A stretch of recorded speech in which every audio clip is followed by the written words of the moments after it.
Alrighty. Hey there, everybody. This is Willie B coming at you from TheCardGuyz. We're having another episode in the AtoZ series, and today we're talking about Azalea, a hero that many people loved once upon a time, but were never really rewarded too much for that love early on in the game. But luckily, those patient few have been blessed with a hero that is just about overpowered. Not quite, but boy, does sometimes it looks like she is. Today, I've got Justin Koo with me, an expert Azalea player, expert Flesh and Blood player in general. Justin, tell me a little bit about yourself and introduce yourself to the Card Guys fandom at large. Hi, I'm Justin Koo. I'm a player from the Philippines. My first notable Flesh and Blood achievement was winning a calling with Azalea. If I remember, she was at around 30 or 50 LL points at the time, so I got her first 100, and I actually looked at the leaderboard at some point recently, like a couple of months ago, and I was super surprised to see that she's at like 600 something already, and then like it just felt like just a short time ago that I got her first 100 already. um yeah, so I think that was my first notable achievement. Related to Azalea, I got top 32 with her in Pro Tour LA. I think I was either the only Azalea in top 32, or I was, sorry, I think I had the best CC record with Azalea, or I was tied Mm, with somebody else. I okay. think I think there were two of us, yeah. Um, and then actually since then, since Proto LA, I haven't played much Azalea. Um, what else? I'm the Philippine national champion. That wasn't with Mm, Azalea, and I got second in the recent Calling Manila. mm, very cool. Very, very cool. Do you have any social media accounts that you want to blast out there, like Twitter or Twitch or anything like that? Yeah, I am Justin Koo 22 on Twitter. Follow me. I'm trying to be more active. Maybe like speak out a bit more. Just chat if I ever have a random thought, stuff like that. Justin doesn't tweet a ton in my experience, but whenever he does, they're tweets that I enjoy reading and I enjoy seeing. So, well worth a follow, especially if you don't want someone blowing your timeline up too much. Um, so yeah, though, going back to your notable accomplishments, it's funny to see, like, I don't know if this is true in other card games because Flesh and Blood is my first and only one, but it seems like a lot of people, me included, like to wait until a brave pioneer will forge the way with a deck that perhaps hasn't been doing too good. And I guess post Outsiders, a lot of people had their eyes on the potential for Azalea, but you were the first one to actually go out there and get it done. And it's very nice for a player like me who enjoys playing all these different decks, but when someone like you does well, I'm like, oh, sweet. Let's look at that. Let's figure it out. What did Justin figure out, and how can I also try to emulate that success? And it's funny just to see that in the game of Flesh and Blood. Do you think that that's a thing that's kind of unique to us, and that a pioneer will figure out a hero and then the rest will follow, or is that kind of just a trading card game thing in general?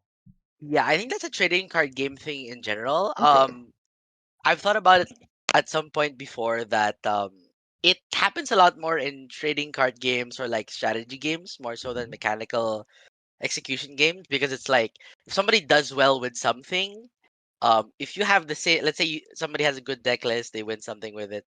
If you copy the deck list, theoretically there's like you could get to the level that they were performing at, right? Like it's Mm-hmm. a lot easier because it's like more mental, it's a mental kind of thing, right? It's like Mm-hmm. it feels sort of like if they could do it, then why can't I, kind of thing. So then Mm-hmm. so then when you take that list that they did well with and you don't do well at something, it's like, oh, then I know that I can probably improve something with how Mm-hmm. I play it, and it's not a problem with the deck. It really helps a lot when somebody sort of establishes that this deck can do it. So now when you try and learn the deck, you come in and you're sure that the deck is good. It's really Mm-hmm. hard. That's also honestly why I don't theory craft as much, because it feels like you have to devote so much time and you might not even be building towards something that is guaranteed to be good. Mm-hmm. Like maybe you test out different ideas and then you scrap them, and you're not sure if it's good. Maybe it is. Maybe in some of your test runs it's good. Some of your test runs it's not. It's just a big question mark. And it feels like a lot of time that you have to devote. But when there is something that has like a proven Mm-hmm. result, And when you practice it, it's like I know that I can. I know that this deck is good enough. I just have to make sure I am. That's a great Right. point. I love the idea of like you work on all these ideas potentially if you're that kind of deck builder, and a lot of them just are dead end ideas, and that can be frustrating and potentially, like not the best use of your time. I think anytime you practice is a good use of your time, but still Mhm. not the best use of your time, like you said. Whereas if you have something where the it's already got a stamp seal of approval because someone won with it, you get to just focus on this deck's good. Now, what is wrong with other avenues that I can improve upon? That's a great point. That's a Mhm. great assessment of that idea. I like that a lot. All right, so moving on to the meat and potatoes of the topic today. Today we're talking about Azalea. Azalea Ace in the Hole, quite the hero these days, thanks to the introduction of mostly, I'd say, the lace cards and a few new arrows. But my goodness, the lace cards and just seek and destroy, getting a second copy of itself, pseudo style. The introduction of premeditate, so many new tools that just make her quite threatening. Where before it was Yeah. just numbers on arrows, now it's things and status effects and punishment on arrows. And of course, Yeah. nothing bad about the cheeky word dominate. Yeah. It really it does help you like just steal some games Oh sometimes. yeah. So talking about the style of deck that we've got right here, this is honestly probably not too similar from, or not too different from the deck that you did well with at that calling. It was based off of a deck that Brody did well with, another well-known Azalea player, as well. And this is the deck that I managed to take down the Realm Invitational here in Atlanta recently. It's just kind of a meat and potatoes style deck. We put in blue Bolton shots to help out with the battering bolts. I found two of battering bolt in this meta can be pretty darn good, depending on Yeah. the mystic heroes and even illusionists to a certain degree. Prism, that is. Some poppers for Prism, some Murkmire grapnels, of course, for both Prism and Enigma. This card just shines into Enigma. It's Yeah. crazy. It's a Like really good you arrow in this really need meta. it. Yeah. It's your get out of jail free card sometimes when they build a board state that's just insurmountable. Mhm. Um, what do you think about Balance of Justice? Have you dabbled with this card in Azalea at all?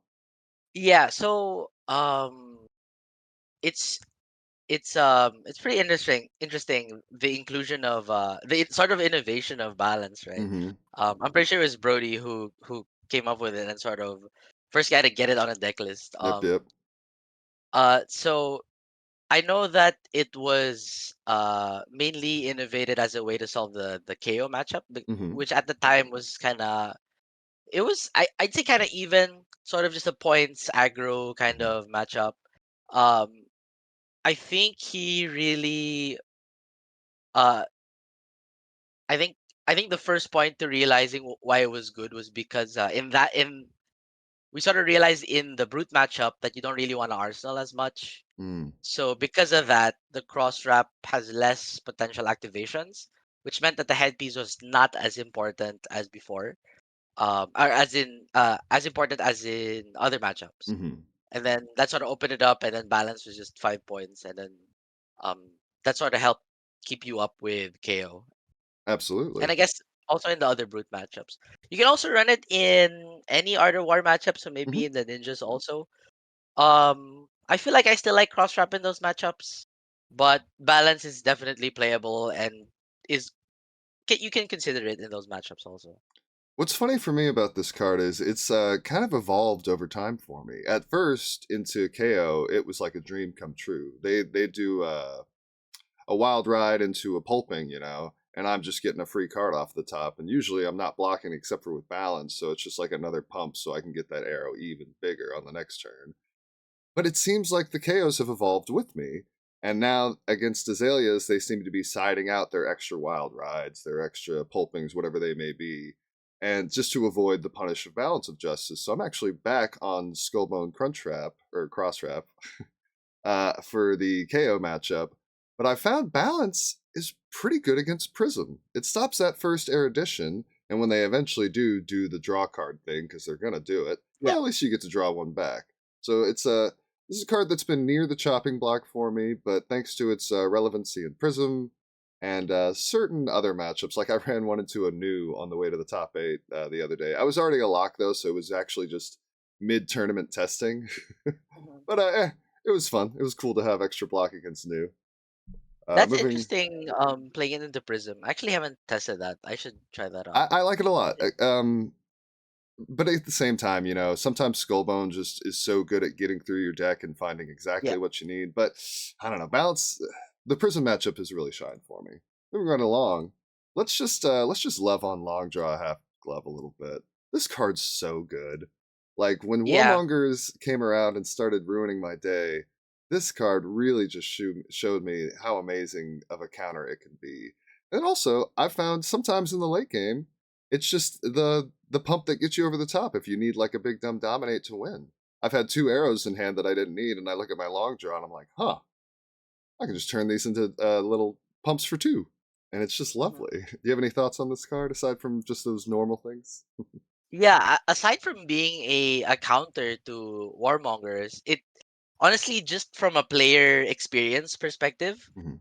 I really hated the Azalea matchup. So like for example versus Ninja before, like um where a lot of the game was just you play around warmongers, and when you can't, you just hope that they don't have it. For example, Mhm. let's say you have you ponder into a buff. It's not like you're not gonna IP yourself, right? You're always arsenaling that, and then it felt really bad that those matchups sort of just came down to how big was the warmongers? Did it work? Did they Mhm. find two?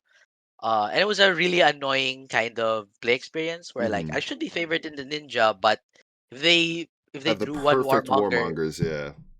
yeah, then the game was the rest of the game just didn't matter. And Mhm. just having this in play and knowing that you no longer have to worry about that. I think just from a player experience perspective, especially as a Azalea player, super fragile, don't really block well. I think it really improves the play experience. Absolutely. I was going Yeah. to also say one of the things that was just dreadful about Azalea was the mirror. And sometimes the mirror is awesome for you because you do the thing first, but generally Mhm. speaking, if you're not doing the thing first, you're having a really bad play experience. But long draw half glove is also good in the mirror, not for just the blocking, which can sometimes get you to a point where you are willing to block something. But if you stick an arrow in Arsenal and they hit you with a big red in the ledger dominate, well, now you just get to long draw and fire that arrow back for 9. If it's a red of your Yeah. own, then that just gets Mhm. you right back into the match. And sometimes red in the ledger at the wrong time just was curtains in the mirror. So just nice to have another option there as well.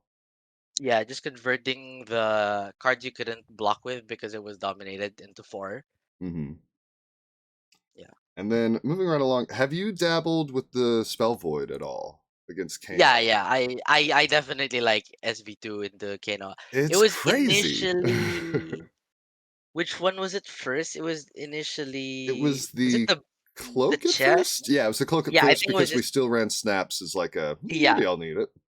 Yeah. And then somebody realized that why don't we just do the legs also? It's so funny. Like, and every once in a while against Kano, I'll catch myself in a spot where like, oof, wish I had my snaps. But for the most part, the deck is built in such a way these days that it plays pretty well all by itself. And that Mm. spell void too is just so backbreaking for Kano. Just Yeah. wonderful. I really like the SB2 inclusion in decklist now. All right, cool. Then go into the main board, or I guess we should talk about the main equipment. Of course, Bullseye Bracers is just Mhm. bananas. The play line with Endless Arrow, we saw it in Lexi. I still do it in Azalea, as well as other options too, but I'm a big fan of Bullseye Bracers. Crow's Nest, Um what a wonderful introduction to Azalea's kit, although I find I barely ever use it. Were you going to say something about yeah, Bullseyes? yeah, about Bullseye. The playline I really like Bullseye for is when you Death Dealer load an arrow Mm-hmm. and then you blind and then you're ready. Ooh. The playlines where if it's an arrow, then you just upgraded your arrow into a dominate. If Mm-hmm. you Azalea into a pump, you now still have your bullseye to load in an arrow that you have in hand. Let's say like an arrow that you didn't know you were gonna draw off of your death dealer or something like that. Mm-hmm. Yeah, those lines are uh those lines really make bullseye shine. And like in the matchups where I have to run long draw, I really miss bullseye for those play lines actually. Yeah. Absolutely. It's funny to hear you say that specific play line because that is how you get Amplifying Arrow up to its biggest number. You have Yeah, to load and 24, then right? bottom into a pump and then use Bullseye. Yeah, I think it's 24. Mhm. That's the number. I think the biggest I've ever fired was like an 18 or maybe a 20. I forget, but still 20, 24. Oh, 22 is like the that's like the theoretical expected yeah, max yeah. without having the bullseye, I think, right? Yeah, 22. yeah, yeah, yeah. Amplifying Arrow. It's I've so funny that we all slept on this card for so long. I'm not sure if you did, but I definitely did. And then it's just I now it's have one a of my favorites. very interesting story about amplifying arrow actually. Hmm. So, I was trying to figure out like what my Azalea decklist was going towards. So I was playtesting it. I forgot which season it was. It was at the tail end of an RTN season, I think. So I was trying to figure out. Um, I was fine tuning the decklist. So I don't actually theory craft a lot, but Hmm. I do like fine tuning decklist. I think that's more of where I'm at as a deck builder, I can where I dig see that. something, this makes a lot of sense. Now let's just like shave off and then just sharpen it. Like get this 80 to like the best it can be by like changing 5 cards or something like that. So I was looking at the yellow suite at the time. I think were still running like like yellow infecting shot or something like that. Mm. So I was trying to think. I was looking at other yellows that could replace it. It, we used to have Deadeye also. Hmm. Um, but then since the deck shifted to more of yellows, the Deadeye got cut. Hmm. So I was looking at all of the yellows that you could run in Azalea, and I was looking for zero cost options. And then I found this card, and I started testing it, and I was like, "This is insane! It's like it's a red, it's a red typically. It's a red plus a lot of the time, and it's a yellow block 3, and it's a 0 because when I was testing the later version of Azalea where we started cutting blues and dead eyes for and then just having the whole deck be yellows, Hmm. I would hate the hands where I would have to pitch a red to load a yellow infecting shot and then pitch another red to shoot it. Oof, yeah. Uh, those those turns felt the worst. So I was just looking for we're turning this yellow 1 cost into a 0 cost. I don't care what it's gonna be. It's gonna be like yellow searing shot, whatever. And then I found this card, and yeah, so I actually messaged Brody about it. Like, hey, have you like amplifying shots pretty good? I don't know if I'm crazy or what. And then he's like, hey, actually, I've been testing this card since the start of RTN season, and I love it. I was like, oh, okay. I guess I'm Oh, just an entire season late to this card, but I'm glad I found it for myself. that's great. I think, it's Yeah. funny now hearing you talk about it. I think the first time I saw it was against you, or I don't know if I was playing against you, but that thing we went to in California, I think it In was. was it in LA? Yeah, it The was the little like team cup thing. Yeah, yeah. I Hmm. remember. I don't know if I was against you or like just near you, but you loaded or fired an amplifying arrow. I was like, amplifying what? You like that card? And you were very cool and collected. You were like, yeah, I like it. So Yeah, yeah. yeah, Didn't want to let on too much about it. Yeah. again So though, I like love this card. thanks to the pioneers of certain things, because I would have never really given this the time of day, but it's so easy to make this into a 0 for 4, a 0 for 5, and sometimes bigger. And it's like I'd play Yeah, a yellow 0 for 5. I think most people exactly. would. It's so good. I think when when Brody got it on a list that got publicized, I was so surprised at the initial reaction to amplifying arrow Mm. like on the Azalea Discord. I was so surprised. I thought everybody would be like, "Oh my gosh, Amp Arrow! It makes so much sense." There were so many non-believers like, "Oh man, Oh, when are you ever gonna play more than 2 pumps?" Oh, oh, like, when? oh no, when? How are we ever And gonna get even this? 2, it still becomes a 4. That's fine. Exactly, exactly, exactly. That's basically a yellow arrow, Yeah, right? That's yeah, an pretty on-rate good. yellow arrow. Yeah, And then yeah, it's funny yeah, to hear you say the Azalea Discord like not exactly getting onto it. I feel like Azalea players, some of them are so set in their ways. I remember back in the day just talking to people about Endless Arrow, like this is probably good in Azalea, right? And all the established Azalea players I know were like, no, that's not what we're trying to do. It's like really, but that was way back in yeah. the day. So I think people just didn't fully understand Ranger yet or something. Yeah, it's really cool how innovation happens where like this has been here the whole time. Mm-hmm. Like for example, this deck list has existed um since Outsiders release, Mm-hmm. Mm-hmm. right?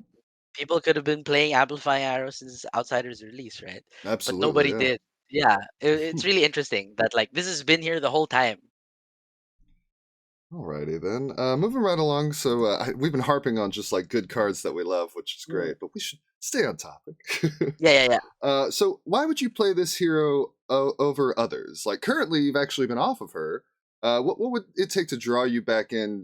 What would a favorable meta of some type have to come in? Is it sometimes just preference? If you haven't been having more Mhm, fun with other decks lately? mhm. So right now Zen is like the boogeyman of like every Yeah. format. I actually was thinking of playing Azalea during that season until after our testing we realized that uh Azalea isn't good into Zen, which is Yeah. it feels She's it okay, but yeah, not she's great. okay. She's okay, but not great. Yeah. I think it's like okay minus somewhere Okay, there. minus, yeah. Yeah, I think your matchup in the Zen is like somewhere there. So I think I think if the Zen matchup is favorable, I think I'd probably play Azalea again. Yeah. Yeah, other than that, mm, yeah, I like where the deck is right now. It feels like a very fine-tuned points machine. I like her just because I've always been a fan of Ranger. There's just something about the Mhm. theme that appeals to me. But it's really just she's so good at being aggressive. She has these on Yeah, hits, and every once in a while, when you can dominate a red with like a inertia staple to it and a few other pumps, it just feels like it's game stealing sometimes. Just because red yeah, plus inertia is so punishing in a game where like, oh, I don't get to do anything on my turn, I'll set up. Oh, I don't get to set up. So I love that high roll factor because sometimes you can just mhm, steal a matchup that you shouldn't have stolen. And not to mention it's just good value engine and good aggression all by itself, with the good closing potential in the form of dominate. So yeah, I definitely agree with yeah. that. I'm It fortunate in feels like that an aggro deck that overwrites other aggro decks. yeah. Where it's like instead of I attack you, you know blocks, you attack me, I know blocks because I'm an aggro deck. It sort of Azalea just makes it so that you have to block and it's my turn again Hmm. and again. Yeah. Oh, in even like decks that would probably be hard, I found that it can even shine into Victor too.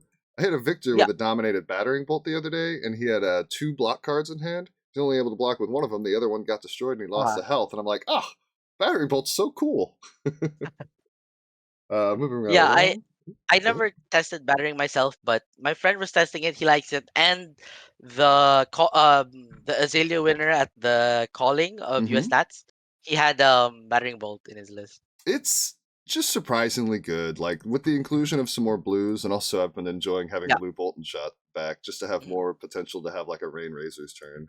It's so mhm, fun when you get to pretend you're Lexi and go like bolt and shot, Codex your best yeah. arrow. Like, oh, so good. Mhm, But no, battering bolt it just shines in certain matchups. It really has impressed me. It's if you can't afford it, you just bottom it and find something new. But if you can't afford it, it's a big chunky boy. Oh, mhm, reload. I forgot I did that. I had a turn where I went bolt and shot into my opponent was thinking Codex, but it was just reload, had two floating, fire a battering bolt for 9. And like, not the most impressive thing in the world. I think it was a premeditate, so kind of impressive. It's threatening a ponder. But it's like, here's a mhm. 9 that Buddy was just not expecting. Super fun. Speaking of cards that have managed to make the cut and just become part of the main deck, take aim. Going back into our Flesh and Blood history, I remember I forget which tournament it was, but I was scrambling to finish my Azalea list, and I came up to you and I was like, "Hey, I heard you're running take aim. Why take aim? How do I make room for it?" And eventually, I remember this. you were cool and collected it again. You're like, "Yeah, I like take aim. You should make room for it." I remember this. And I ended up making room for it. And the more I played it, I realized like, oh, it's just like another Codex style effect. It's Yeah. a get out of jail free card. If you draw all non attacks, like at least you get a reload and a potential to dominate into a real arrow. Like take aim just Mhm. does so much. It's such a cool card. And when it's just a zero for Yeah. 3 pump, it's like, that's what I'm trying to do anyways. Yeah. Similar to Bullseye, my favorite take aim lines are the ones where You death dealer, draw a card, then you blind, and then if it's a pump, then you can play a take aim to Mm-hmm. reload an arrow in hand. I think having the extra reload effect, opening up that line is always like really fun for me. I think that was my most recent like Azalea level up where it's like, Mm. oh, you can do that. That's a line you can do. And it's pretty cool that like I figured that out like months after like I won a calling with her. Like the fact that Yeah. there's so much room to improve on the hero. I think this is Yeah. another card that a lot of people slept on too for the longest time. I mean, this is Arcane Rising. And Hmm. I used to fight some Azalea players back in the day during Crew, during Monarch, and none of them were on take aim. Now, maybe it wasn't doing the heavy lifting back then that it is doing now, but it's just, there's so many ways that this card can be useful. So it's just so funny to me that it got slept on for the longest time. Codex of Bloodrout, another card that I think that got slept on.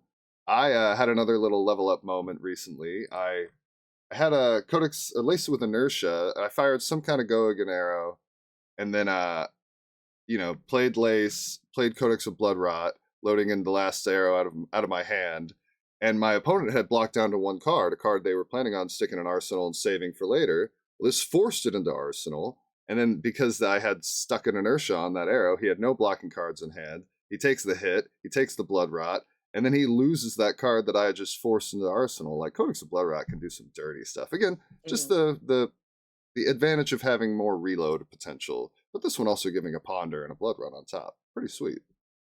Did Yeah. you dabble with this one at all? Yeah, so I did I actually was trying it out already before Alice came out with it. Just as it's just 5 points kind of thing. And it's also Mm-hmm. just a better yellow. Yeah. Uh it was around the time where I found the Amparo. I was just looking at I was just trying to find the good yellows to put in the deck. So I found this card as well. I wasn't as confident with it. I thought that it did have potential, and after playing with it, same thing. I do like it now. It's another reload effect, so you can Mm-hmm. do the line I keep bringing up where you blind after you death dealer. Mm-hmm. So so you can either have a dominated arrow or you use a reload effect to load an arrow that you have Just in make it hand. even bigger. Yep, yep. Yeah. Mhm. Very, very cool. So that's a lot of good usage and synergies in these cards.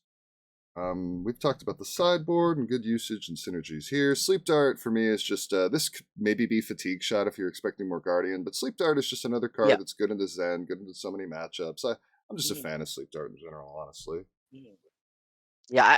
It's really cool how usually Azalea decks will be like you have like a main 57 ish that you want to play, and then you just pick two arrows that are like the best for the meta, that kind of thing.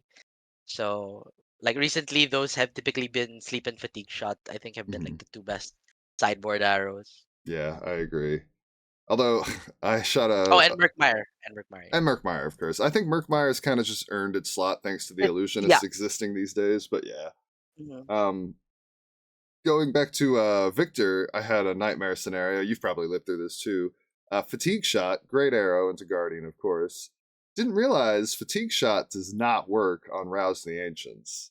I hit him with a fatigue shot. I was so excited, and he goes rouse for 7. I'm like, shouldn't that be 4? He's like, well, the base of rouse is 0, so half of 0 is Hero. still 0. It's like, oh no, that was a rough lesson to learn. Going over general strategy, what do you think Azalea's typical game speed is? Do you think she's a little more grindy, or is she just trying to get that done and go quick? Yeah. So I'd say into the average Flesh and Blood deck, she's just an aggro deck. You want to no blocks as much as possible. Oh, just for additional context, that's how I describe an aggro deck in Flesh and Mm-hmm. Blood. I'd say I think the aggro control spectrum in Flesh and Blood is how many cards you typically want to block on your turn. So Mm-hmm. aggro decks typically get the most value out of playing all four of their cards. Mm-hmm. So I think Azalea, especially the recent iterations, have been closer to an aggro deck. I think before Mm, she was still an aggro deck, but you had a little bit more three blocks. I think we were running less pumps then and more three Mm-hmm. blocks like E Strike. I think we We were were actually actually even running running, D-Reacts, yeah. yeah, D-Reacts, exactly. Yeah. So I think she was like closer to a mid range deck then. Or Now now she's it's definitely like, I don't want to D-react in my list. yeah, exactly. So she's just a well-tuned aggro deck, just to output the maximum points right now. So I think that's what her gameplay speed is. You only block when, Too many arrows, um, basically.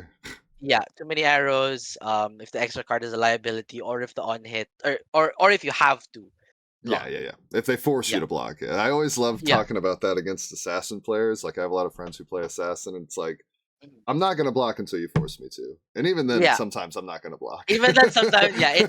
I've always found it super insane that like Azalea is one of the few heroes who are just like never blocking Yeah. snatch. Like that that one card 7. Like go ahead, I'm gonna do more. You got it. Or Yeah, like, yeah, you got it. I'll do way more. My math's sh- way better. she's a ranger, so the arsenal's so important. But I cannot tell you the number of times I've said no blocks to like a CNC or a leave no witnesses. It's like, you got it. Take Mhm. the arsenal. Yeah, yeah, and it feels a lot better, or it feels a lot less worse since Codex of Barad and Tekim have been included in the deck. So you still Absolutely. get your cross trap at the start. Hmm. And then with game speed, continuing on that topic, I found that, well, it's a different kind of grindy, but and this was more prevalent during the heavy hitters meta. There could be very grindy matchups with Azalea as well. Into the Yeah. Warriors, I found Mhm. it was like you need to grind through all this armor and grind through all their D reacts and try to keep them off D reacts with things like a lace with inertia stapled to Mhm. remorseless, stuff like that. Yeah. That was a great moment too, learning that synergy, because I was a little off Yeah. of remorseless for a little bit, just because sometimes it didn't feel that amazing. But then you learn to read when somebody has stuck a D react in Arsenal, and then you knock up your remorseless, you stick a seek and destroy on it, and you Yeah. laugh at them. Anytime that you deliberately knock for the remorseless effect always feels It's very, very crazy, good. You feel so you good. feel so smart. Oh yeah, You it's feel like, so smart. Yeah. and every time, not every time, but I love the after match discussion when my opponent's like, "Oh, that remorseless was nuts, man. I had a D Yeah, react," yeah, and yeah. I'm like, "Oh, I knew." Yeah. It's really fun. Yeah, especially with do you have release in this list? Release Yeah, oh attention? yeah, it's still got release as well, and that's the Yeah. when you don't need remorseless, it's because you've got release. Like, so hmm cool. Yeah, having those, so you have two pairs of both effects. Hmm. Having all of that in the deck, it's like just another on hit it's just another on hit value Exactly. that you add onto an arrow. Yeah, And it's getting the crazy. steal D react is crazy in the game of Flesh and Blood. Mhm. Just bananas. Yeah. But circling back to that game speed, so it's funny how that matchup really would slow down. Like, you have to get through all the armor, get through all the D reacts first, and then you start actually winning the game. But that Mhm. that initial grind can feel so like disheartening. I found myself in warrior matchups where I'm pretty good at them, but like it's like, oh man, my deck's getting thin. I only just now got through the armor, but it's like, well, here's where the game begins, because you just start dominating more frequently because you're on a thinner deck. It's just, I love that grind. Although it's a slow grind Yeah, me too. through aggression. It's still an aggro deck. You're just grinding through aggression, which I really liked that. I think that's pretty cool that she can do that. Yeah, I've always found that like those matchups are super fun. Like the Hmm. decks that are all three blocks and theoretically could fatigue you, but they can Hmm. also maybe outrace you. So like in my head this would be like Bravo and Warriors. Yep, yep. Where it's like phase one is we will expend as much of our deck as possible as needed As needed. in order to make them be the one that is blocking. That's Yes. like step one. We make sure that they are the one that is blocking, and that we are ahead in the points game. And then step two is like, now that we are ahead in points and we don't have to block anything that we don't physically have to block, Yeah, uh, we will have to use the rest of our deck to finish off and kill them. yeah. Yeah, it's really fun. Which can be kind of harrowing sometimes, but I totally Yeah, agree yeah, that those matchups are so fun. They're so satisfying when you get yeah. there and you get it done. Mhm. Just the best. Yeah, I think just the action of what I do a lot is so you keep track of how much pumps are left in your deck. So usually now it's 25 with two of them becoming Codex of Bloodrot. Yep, yep. So 25. What I like doing in those matchups is like I check my graveyard and I remember how many I've pitched or bottomed so far. Hmm. So for example, if I know there's like let's say 25, 15 have been expended, I know that's like 30 damage left in my deck. So I use that number and I compare it with their life total to think about how much of that damage has to be dominated. Like if I only have like 10 pumps left and they're still at like 20 or something, I'm gonna have to lean dominate a little bit more. Mm-hmm. But Mm-hmm. if I know that they're like 10 life left and I still have about, let's say 21 pump Mm-hmm. damage left, there's some hands that I can just play out all the pumps and shoot them just to make sure Exactly. that they block with their whole hand. Maybe next turn we'll get the guaranteed dominate kind of thing. Exactly. Like juggling that is always really fun. Like that, even though Azalea typically is like an aggro deck, that kind of game feels really different. It's like you are an aggro deck, but because the the deck you're fighting wants to slow the game down, you get to play the game at a really different pace, Mm-hmm. and you actually need to come up with a strategy instead of just playing out maximum points hand to hand. Absolutely. And that's a fun thing to balance as well. The I'm just going to fire this arrow, I shouldn't say naked, but without dominate. Because Yeah. sometimes it's just about like, I need to strip their hand. I don't need a choke slam coming back me. I don't need like Mhm. whatever they can throw back that you don't want to have thrown back at you. We'll just send that arrow for 13. And even if you have to go off of an arsenal to do it, you can probably find a dominate next turn. That's a funny thing. I Mhm. didn't put it in the maybe, but I did get rid of Spire Sniping recently. I even I was still holding Yeah, on I to know just that. a yellow one of because I was like, Mhm. I like the Spire Sniping effect, but ever since I finally kicked that one to the curb, I haven't really missed it. What do you have any thoughts on Spire Sniping? Yeah, so I was actually thinking of cutting it as well. I Hmm. think the with the Codex of Bloodrot, that's sort of taken the yellow slots of the rest of the spire snipings of Hmm. spire snipings 2 to 3. I was thinking about bringing back blue bolt and shot as well. Hmm. And this could very I easily just be blue Spire Sniping. I've just found that Bolt and Yeah, Shot sometimes is a little more satisfying. yeah. I think at some point I actually did like a list of like one of each, like one Mm. blue bolt and shot, one spire sniping, something like that. I think I do like the effect. It does. I think I definitely don't like two of them in a deck anymore Mm. because it's really awkward when what's the spot? Um Typically, when you blind Azalea into it, I don't love it too much, but yeah. yeah. That's like a worse one. Or like basically it's always really awkward when there's two spire snipings in any given 5 card hand. So like let's say you Ooh, have a yeah, yeah, spire yeah. sniping in Arsenal and then you draw a spire sniping as your only arrow. You Yeah. yeah, you yeah, it gets really awkward. So I think I don't ever want two of them in a deck anymore. Hmm. I think that might be where I'm at. I found when it shines the most is like turn zero. A turn zero Yeah. dominate's always a good thing. So if you find it in your opening hand, it's like, oh, bet I'm more likely to dominate. And then Mhm. I hated loading it. I found whenever I would load it, and I guess this is just bad Then you luck. see two So bumps on top.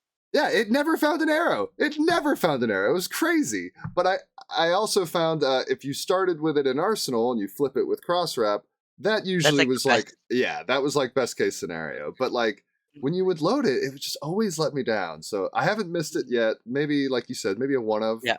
but Or like going into the turn with that kind of uncertainty, like full uncertainty that where too. you Yeah, just yeah, yeah, that's a good like point. you're not sure what kind of arrow that you're gonna shoot.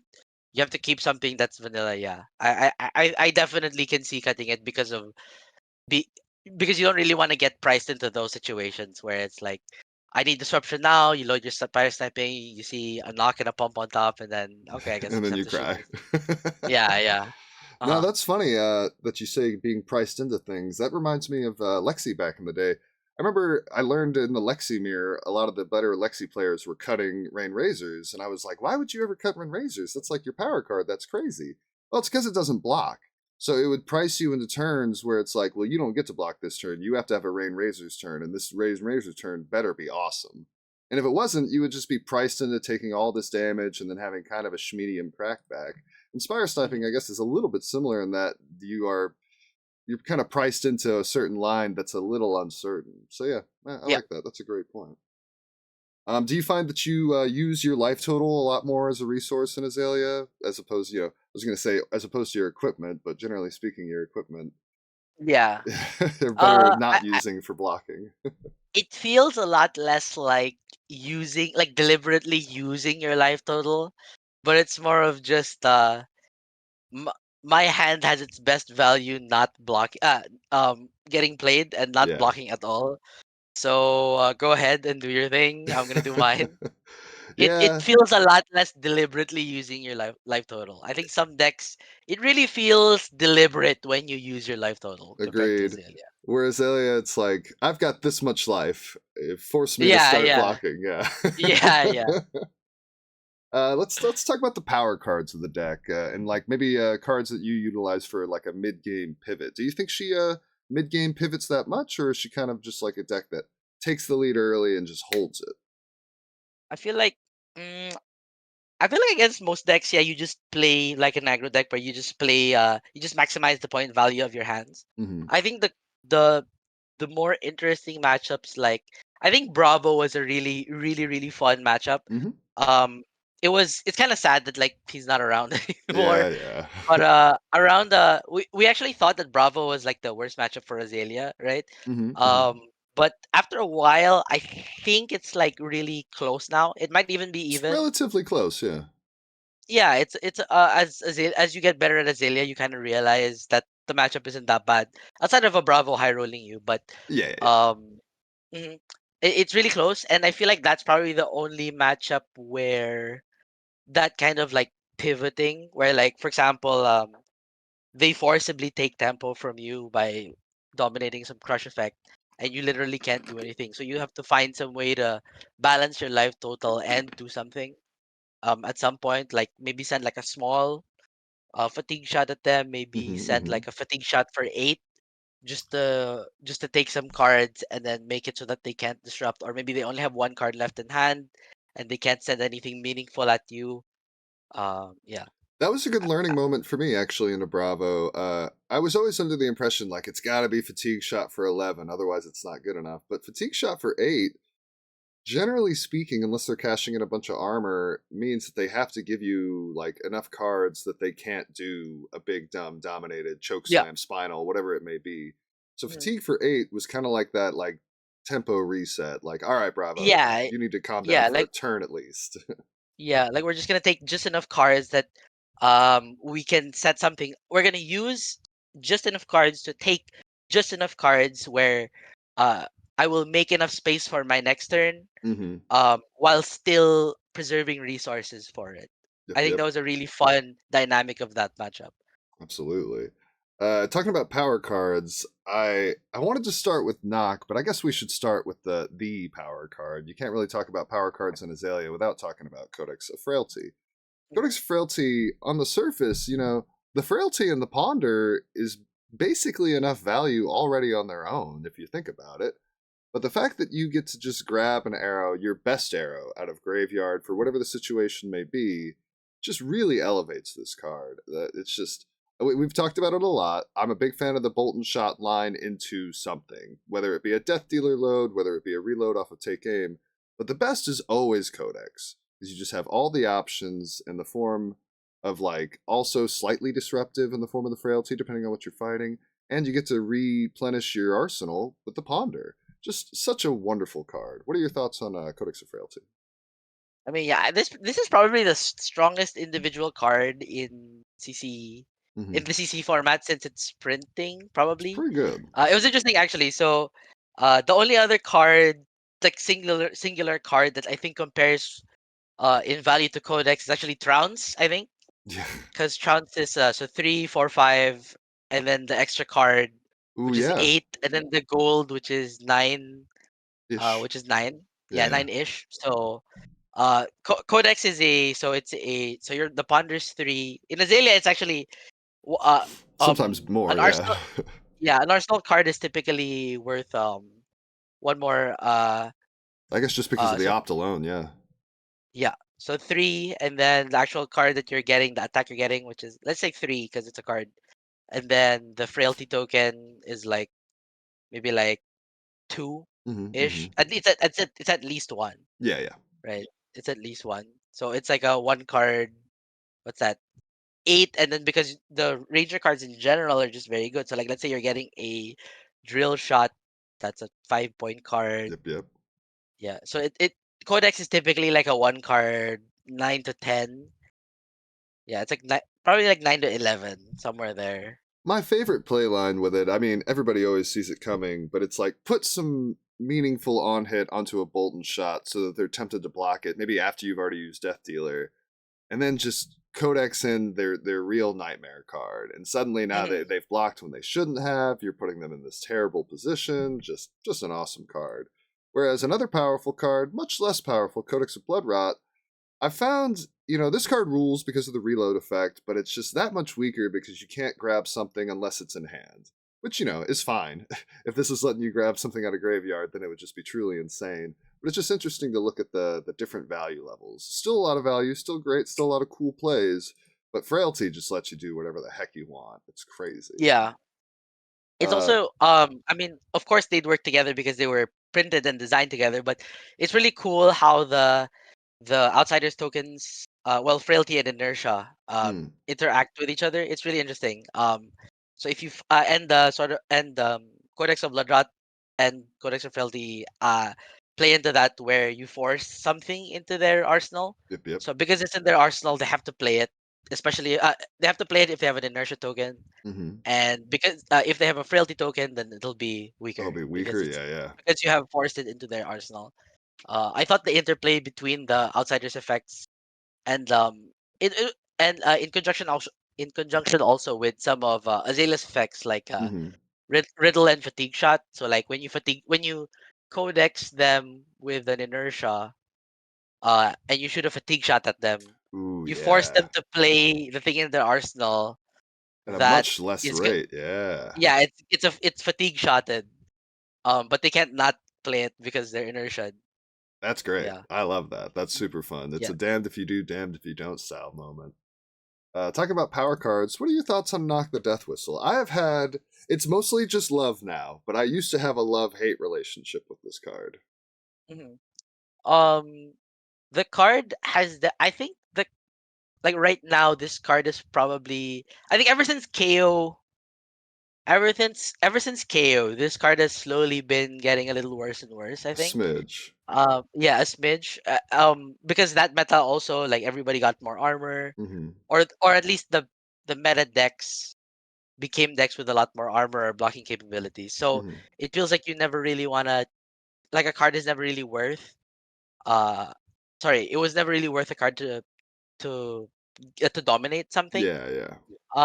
So like for example in KO, I don't think you ever want to knock Death Whistle unless it's like, obvious situations where it's like turn zero, stuff like that. Yeah, yeah, But I yeah. think in a normal turn cycle, you'd rather just use this as a pitch card or a 3 block.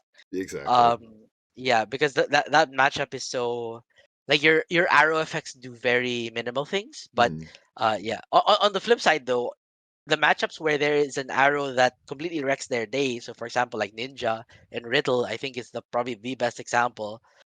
That's when Noct does its best, where Mm-hmm. the dominated version of an arrow is just so good that you are willing to just pay an extra card for it. I think that's where Noct really shines. I think in some of the New Horizon Death Dealer lists actually, they have Noct in the sideboard Interesting. and they only bring it in when it's against a deck where like knock riddle is actually a really good play. Yeah, I yeah. think that's an interesting way to approach your main deck. Very cool. Yeah, I basically agree. In the matchups where you have an arrow that is just so good, then this card really shines. Aside from that, it's just a blue block 3. I think the biggest thing for me that made me start to love it more is I guess I was kind of ignoring the reload text. Of course, when you're doing the dominate swap thing, you're reloading something in. But sometimes I'll fail to find, just shuffle my deck and then use the reload text. Just again, because reload sometimes can do such a cool thing, and it's nice to have more blues in the deck. Thank goodness Knock is blue. Yeah, I think my favorite play line involving knock is one that involves actually using the reload. Mm-hmm, Like it was mm-hmm. like a bolt and shot into like snap something Ooh, yeah, I after like death that. dealer, and then like knock reload, and then that's what I used to swap in an arrow, something like that. Mm-hmm, mm-hmm. Yeah. Pretty cool. Alrighty then. Let's maybe dive into some topics that are a little more out of the norm. Let's see. Oh, last thing about power cards. So can Hmm. we just there's something I realized that's really cool about Riddle. So I guess the most Azalea of the power Oh, I cards, guess we right? Red should and we the could talk Ledger. about red for a second. Red rules. Go ahead. Yes, yeah. So red is just red is the pretty much your best arrow, like most of the time. Like um when Azalea is super favored into a deck, it's typically because of how good red is. So like into ninja, into like random aggro decks like dash, whatever. Um, red just makes it so that it is the overwriter. Hmm. If we're both aggro decks and don't want to block, red will make you block because your Yeah. turn is physically not playable through the red. So there's one thing I realized about red. So it's after you play Azalea for a while, you sort of know how to evaluate dominated red in the ledger, right? Hmm. So typically it's let's say they have a 5 card hand, they can block with 1 card, Mm-hmm. and then let's say they're a ninja, you know they don't have let's say they don't have any 2 card plays. They only have like a over 4, Mm. like like a snatch or something like that, or Mm-hmm. like it my head goes to like Katsu at the time, so like a Gotcha. Fluster Gotcha. Fist or something like that. So like if they play a Fluster Fist, that's an over 4. They arsenal another card. They're gonna IP 2 cards. Mm. So the value of the dominated red is like 6, Pretty right? good. It's about there. Um, but how would you value a undominated red in the ledger? Like this might be interesting actually. Have you thought about this? Do you have an would you have an answer for this before I sort of talk about where The I value of dominated versus not dominated red in the ledger. yeah, Hmm. basically how much value you would put onto an undominated render ledger. Because right, Well. dominated render ledgers are about there, right? It's usually going to be IP1 if they have a 2 card hand. It's Mm-hmm. like IP2, and then you sort of put a bottleneck on their turn where it can't be a power turn, like an Art of War turn, something like that. Mm-hmm. But Mm-hmm. typically, just value wise, I think where I went is around where most Azalea players are at, where like the value of this dominated red is probably IPing you maybe 2 or something like that, right? Yeah, no, I definitely think you're right about that. As far as the undominated one, I guess it kind of just depends on who you're fighting, in my opinion. I think of a Zen, and it's like the dominate might not even be necessary if he's sitting on some inner cheese and stuff that he can't even block with, anyways. Mhm. What were your thoughts? I'm actually pretty curious. So, of course, we know it's good, right? We Yeah, know yeah. that shooting a very big undominated red in the ledger is good. I just wanted to think of a way to assign a point value to it, sort Mm. of the way we assign the point value to to a dominated red in the ledger. Mm-hmm, mm-hmm, The where its point value would be somewhere around how much you IP, how much you IP them for, plus mm-hmm, a little more if it prevented them from having a crazy turn. mm-hmm, It was interesting actually. So I realized um I saw a Twitter post. This was during Heavy Hitters draft. I'm gonna go on a bit of a story. So it was during Heavy Hitters draft. Tarek Patel tweeted something on Twitter, which is, "What is the value of an agility token?" mm, And what he arrived at the value of an agility token is if it would the difference between the value of a card that you would have had to block with if you didn't have the agility uh, versus how much value it is playing it. So mm, his example was like, for example, let's say you have an over 4 that's a 2 block. If you do not have an agility, let's say you have two over 4s that are 2 blocks. I think in the Twitter post the example was like infused alloy. It was like a bright lights. Anyway, so an over 4 that's a 2 block. Let's say you have mm-hmm, two of them. If you don't have an agility, you'd have to block with one and then play one. mm, So your turn value would be 6. Whereas if you do have the agility, you just get to play both and your turn value is 8. mm, So in that case, the agility is worth 2. mm. So I remember that, and at some point I just realized that undominated Rend the Ledger is just reverse agility. Oh yeah. Hmm. It forces you to block with a card. So the value of the undominated riddle is the difference between the card blocking versus it getting played. That's a So great for point. example, Huh.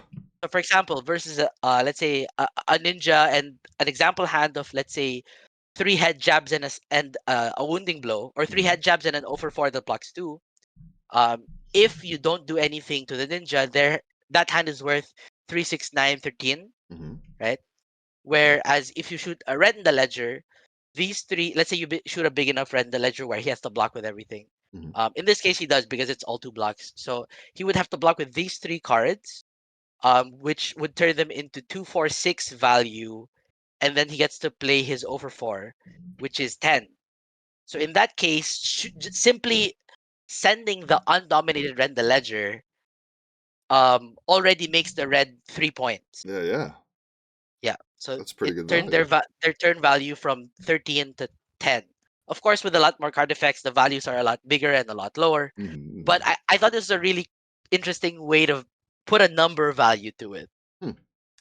That's funny to hear because most of the time when I think of dominated versus not dominated, it's like I'm doing deck damage, quote unquote, or eating a hand, or I'm going to actually get damage through into their life total. Not thinking about the fact that it is a reverse agility token. It's hey, those head jabs aren't going to work anyways. You might as well block with them. And forcing someone to block with head jabs is just a lovely prospect. That sounds great. Yeah, yeah, and even if, let's say, those cards are not 2 blocks, let's say they are 3 blocks, typically, um, cards in Flesh and Blood do more offensively than they do defensively, especially in highly synergistic CC decks. So Mm-hmm. um, let's say with their 5 card hand, it would have done like 20 damage or something like that. If you make them block with some of those 3 blocks, for every one that they block with, that's a lot that's getting reduced from their turn value. Even though they do get the full value of a 3 block, that card probably would have done better attacking. It would Mm-hmm. probably would have been like 3.5 value or something like that. So I think that was a really nice realization for me. I think being able to put a number value on Red the Ledger was really cool for me. Absolutely. You mentioned earlier about how like in those games where you're forced to get down to the nitty gritty, you're memorizing what you've pitched to the bottom, what you've played. Uh, how do you go about that? Memorizing your whole deck and noticing what's gone missing. So I think it really starts with, so first of all, you have to know your entire deck. Mm-hmm. I think in Azalea especially, it's probably very vital that you know the 60 you are running. Funny anecdote actually. So in before calling Taipei started, the night before, I was reciting I was with my roommates, and I was reciting my deck list to myself to sleep. Yeah, you can ask one of my friends about it. That I was actually doing that because I felt like in Azalea especially, it was so important to know every single card in your deck. Especially, so now it's a lot more streamlined because the deck is basically divided into pumps and arrows. Yeah. Pumps, arrows, knock, and codex. I think that's pretty much the entire deck. I think the recipe usually is somewhere between 25 to 7 of pumps and arrows, and then Mm-hmm. that's 54 cards, then 3 knocks and 3 codices.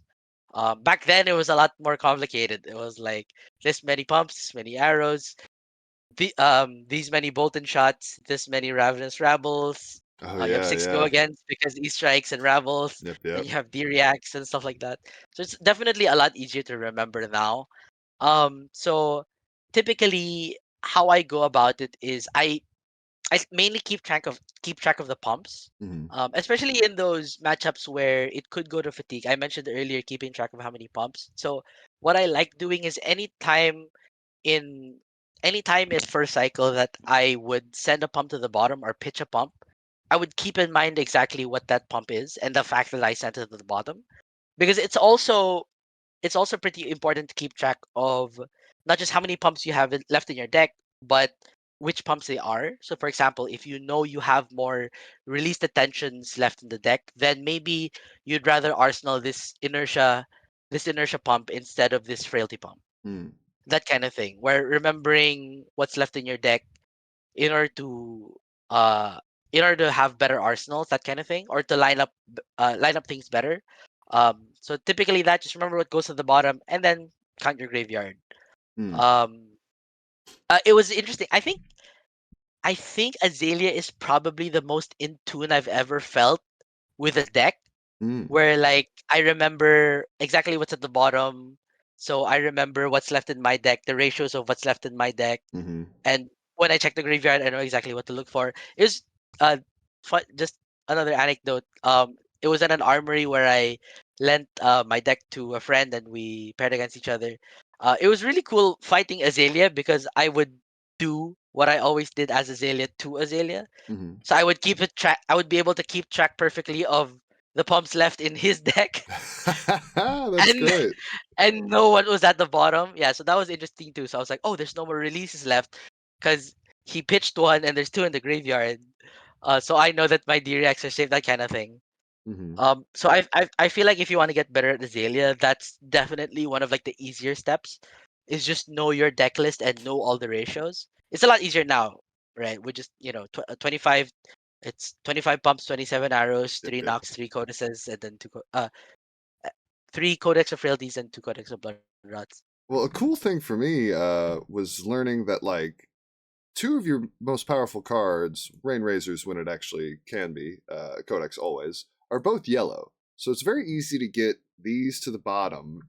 And my favorite Mhm. thing to do, you don't do it too much these days because the matchups don't get that grindy. But pitching like blue and yellow Bolton shots to the bottom, especially if you can bottom like a red one off of an Azalea activation, next to your Codex and your Rain Razors for the late game, can just be so punishing in the late game. Like I love that Mm. line of like, all right, I'm low on deck, but here's a crazy go wide turn that's going to end in a Codex. Like, hope you can live through it. That's one of my Yeah, favorite those things to do. those are super fun to manufacture. The Rain Razor's Bolton Shot endgame Omega combo. Mm-hmm. If you manage to Yeah, keep your snaps and you just grab endless off of this and shoot it yeah. twice, like, ah, so good. Let's talk about combating fatigue a little bit. We talked about it earlier, but how do you value dominate as opposed to going for like death dealer in that matchup?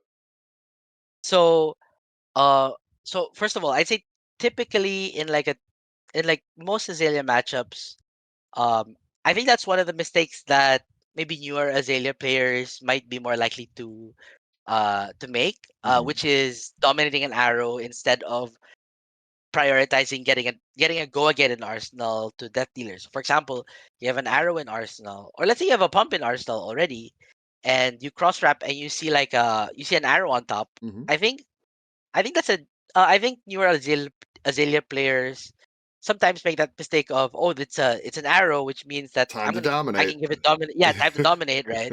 And they Azalea it in, and then they shoot, and then that kind of thing. Whereas whereas I think as you get more experienced with Azalea, you kind of realize that you have to make sure you're dominating something that is good when it's dominated, Yep. like Rend the Ledger, because of the fact that it's a card that if it was not dominated, typically most heroes would just want to drop their hand, and Mm-hmm. if they can't do that, then that's gonna have a big negative effect on their turn. So uh, in those situations, it's actually just better to make sure that your arsenal at the start of your turn is a go again. So like a pump, you play the pump, then you activate the death dealer, so you get that death dealer value going, Mm. which is it. You're sort of like a five intellect hero, but like not really because you're pitching yellows. Mm-hmm. Mm-hmm. So a good way to put it is like death dealer is drawing you a card that's like 2 points kind Mm-hmm. of thing. So it's like your 4.6 intellect It's somewhere so there. funny. Death Dealer sometimes feels crazy. Like when Yeah, you're with just drawing those Tunic Death pumps off the Dealer. top, like oh yeah, Tunic Death Dealer. Mwah. Yeah, Actually, you know, it's yeah. funny. It's funny you bring that up. Let's talk about that real quick because I'm sure you have opinions on it, but I have one. Tunic Death Dealer is not always right. I've found scenarios where it's like, do I keep this card as a potential arsenal target? And I use Tunic to load off of my Death Dealer, or do I just pitch this card? Usually, it's like an extra arrow that I wasn't forced to block with, and Mm, keep my Tunic for later value or for whatever it may be. Let's see what I draw first before I commit to using Tunic. And it's like it's kind of coin flippy for me. Sometimes it's so worth it to pitch the card because you draw like a better arsenal target, or sometimes it's not worth it because you draw a pump off the top and you should have used Tunic to to get that pump and still keep an Mhm. arsenal target. What's your opinion on that? So these kinds of lines are actually pretty cool to me because there's unknown information with what you're gonna draw. Mm-hmm. So it's a probabilistic line where the value is not fixed, but the Mm. value is actually you can actually arrive at you can actually arrive at some decimal number because for example, let's say the Azalea deck is half pumps, right? Mm-hmm. 27. Now it's 25. So it's a let's say a Close little enough, less but than yeah, half. yeah. Yeah, close enough to half for like fast estimations. I like just um just using half. Mm-hmm. Mm-hmm. You also can keep track of a uh keep a better track of what's actually in the rest of your first cycle if you're very spot on with how many cards are in the graveyard, how many basically if you know how many cards are left in first cycle and you know how many of them are pumps, you can arrive at a better number. But I feel like half is always a good number to just for quick computations. Mm-hmm. So Mm-hmm. with Tunic Death Dealer, for example, I think a situation that's it comes up a good amount that every time I'm in it, I always kind of have to think a bit.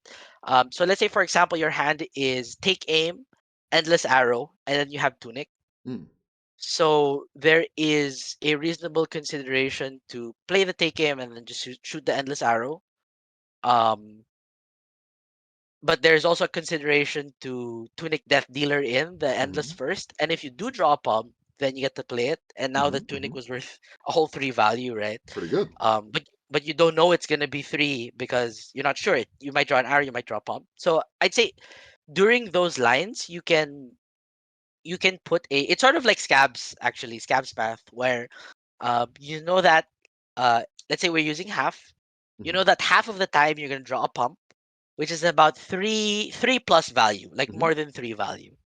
Um, so it could be a pump with an on hit attached or a pump that makes it so that your on hits that are already on the arrow are Are more more likely to likely. connect. Mm-hmm. Mm-hmm. Yeah. So the value is about 3 plus. If you do hit a pump, if you don't hit a pump, then it's probably nothing. Mm-hmm. In the case of Endless Arrow, maybe uh so if you don't play a pump, they're less likely to value the endless arrow. They'll just let it hit.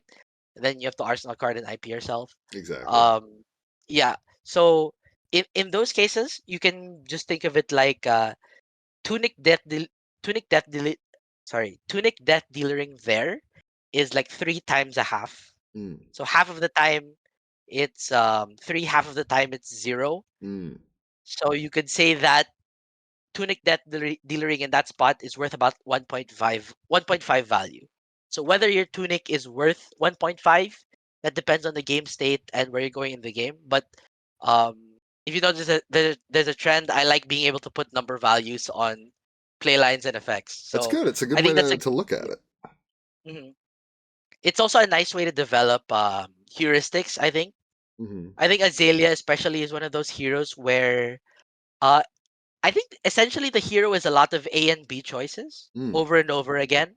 I think more so than any other Flesh and Blood deck. It's basically at the start of your turn, you make an A and B choice, right? You cross wrap, Mm-hmm. you see a thing, does it go on the top or on the bottom? Yeah, What are the advantages and what are the consequences of top versus the consequences of bottom? Then you do the same thing about whether you're gonna Azalea or not. A and B, you're now weighing the consequences of what is already in your arsenal versus what you know is on top or what you don't know is on top if it's an unknown card. Again, yeah. that's an A and B decision. What you're gonna load off of Death Dealer, what you're gonna pitch to Death Dealer.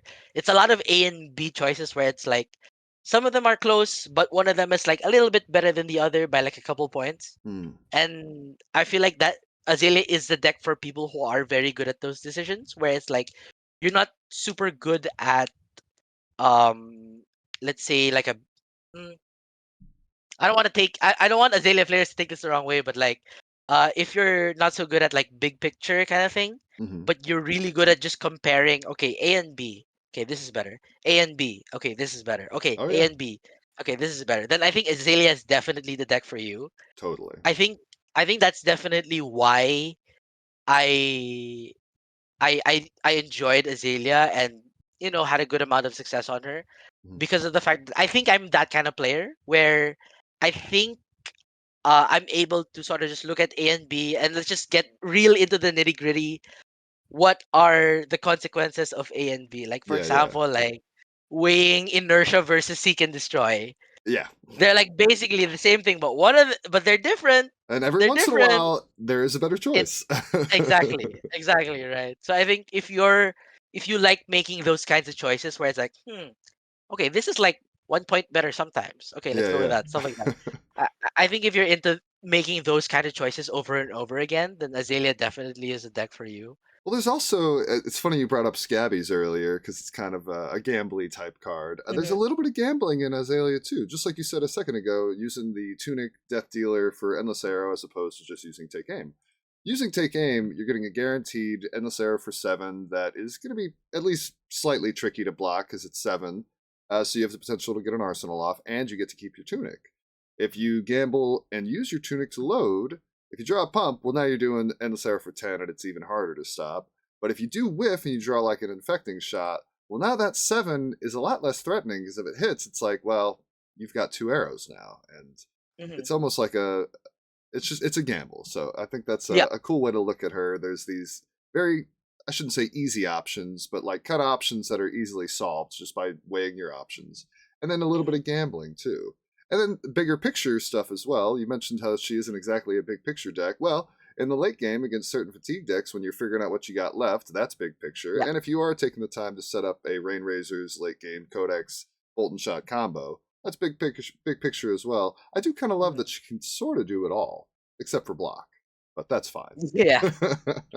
Yeah. It's like she extends games not because she blocks, but because they have to block. Yeah, that's And right. those are the only times where the game gets extended. Yeah. Moving right along. You want to talk about blind azaleas? We were Oh talking yeah, about yeah, yeah. gambling just a second ago. Yeah, yeah, yeah, definitely. So, blind as alias, so before they were a lot riskier Oh because yeah, the hit an E versions of the strike or a deck had, rabble. Ooh. yeah, it was okay, right? Yeah, yeah, Rabble's yeah, yeah. actually okay. Yeah, that's not that Rabble's bad actually actually. Yeah, okay. that's okay. Yeah, E strike's kind of you'd have to, five go again it, which is like you're never excited to E strike for five go again, but it was something that was cool at the time, right? Mm-hmm, It felt like a deck that it felt very fluid, mm-hmm. but like not very fluid, but not efficient. Yeah. I'd say compared to today. If you were to compare the list, the I refer to it as like the Levi Roush version of the time, Mm-hmm, which is what I played when I during Taipei. That version versus the current version, which is I would refer to as like the Brody version, which is mm-hmm. like the super clean, 27 pumps, 27 arrows, Yep, yep. just like half and half, and then um like it's super different, and like this current version I believe is basically built around being able to blind it as much as you want, Absolutely. and it opens up so many lines where so about blinding. So let's say uh I think the level 1 blind is like, for example, you have a ponder and you ponder into something that is bad. So let's say you ponder into an arrow that does not have go again. Yeah. So let's say you ponder into an infecting shot or a drill shot. Um, I think most of us experienced Azalea players know that those are not the good ponders. The good ponders are the pumps Yep, yep. Or or Bolton anything would shot. go. But Yeah, yeah. anything would go again. Mm-hmm, What you want in your arsenal is a go again card. So let's say you have one of those non go again cards in your arsenal and you cross wrap, and on top of your deck you see something that also does not have go again. Let's say it's another arrow. Let's say it's even just another copy of the card that you have in arsenal right now. mm-hmm, Some people would be tempted to just oh, I guess I gotta live with this arrow. Let's just shoot it and snaps it, or just play pumps out and then shoot the arrow. That's definitely how you would be forced to play before. mm-hmm. So like let's say if you still have D-Rex in your deck, you just cannot risk blinding into a Yeah, D-React and yeah. your turn is over. But more maybe depending on how the game's going, maybe you do have to go for those kinds of risks, which was Mm-hmm, always cool. Like it's like scabs. It's almost like deciding scabs, where it's like, yeah, if I take this conservative route, I'm gonna lose the game. So I just have to hope the top card of my deck is the best possible Yeah, card I yeah. could get in the scenario, and that's the only timeline where I'm winning this game. Mm-hmm. Those are always fun to figure out. Um, but nowadays, what you can do is just uh bottom that arrow, then now you blind. So one of two things can happen. Again, A and B being prepared for just two things. There's basically only two outcomes. You either get another arrow and you basically just upgrade into something that is now dominated. Mm-hmm. It could uh it's a different arrow, but at least now it's dominated. You can still proceed with your line of like snapsing it into Mm-hmm. playing out your turn as normal, or you hit the go again anyway. And again, about half your deck is that. So if you hit the go again anyway, now you proceed with a more efficient turn, And get to keep your snaps. and you get to keep your snaps. So being able to sort of just not be afraid and basically mentally preparing for both outcomes. Mm-hmm. And again, it also helps knowing every single card in your deck. Mm-hmm. If somebody just handed you an Azalea deck Oh yeah. and you don't know the list, or like let's say you don't play Azalea at all, you would never think of like blinding something because you're not sure. What if I hit something and my turn's not playable? Yeah. But if you are comfortable with the deck, with your deck, and you know the contents, you can just you know exactly every card that you can hit. Now you know, okay, maybe blinding isn't so bad. Mm-hmm. Because the worst case scenario is maybe I'm a little bit worse than where I started, but in about half the time, I'm just gonna upgrade my turn. Oh yeah. Yeah. So that's like the I think the first basic blind spot that Azaleas learn is when you have a bad arsenal and you have a bad card on top of your deck, Mm-hmm. and knowing that just blinding is probably better than keeping what you have in arsenal right now. Absolutely. I think the other cool blind spot is I really like post death dealer blinds. Mm. So I've already mentioned it a couple times. So for example, um let's say you have a pump in arsenal and your hand is two pumps, a pitch card, and an arrow, typical Azalea hand. So let's say of your five cards, you have three pumps and then a pitch card and an arrow. Mm-hmm. So let's say you cross wrap, you see the top card of your deck, and it's a arrow. Mm-hmm. So we don't want those. We don't want to draw those. We bottom it. And now our top card is unknown, Mm-hmm. and then we proceed with our turn. We play the pump out, we activate that dealer, and then we draw another arrow. Mm-hmm. Mm-hmm. So our situation is now an arrow in arsenal, and then we have two pumps and an arrow in hand. Mm-hmm. Uh, this situation I only realized recently. You can maximize a lot. You can maximize this by blinding in this spot. Mm. If you either have a reload effect, so a take aim or a Codex of Blood Rot as one of your pumps, or if you have Bullseye bracers. Mm-hmm. So if you have Codex, Mm-hmm. um, because if you Azalea, you turn this arrow, same thing as the previous blind situation. You turn this arrow into either just another arrow, and now you're in the same spot, except now you've upgraded to dominate, Yep. Yep. or you turn this into a pump, and now you get to play out your whole hand.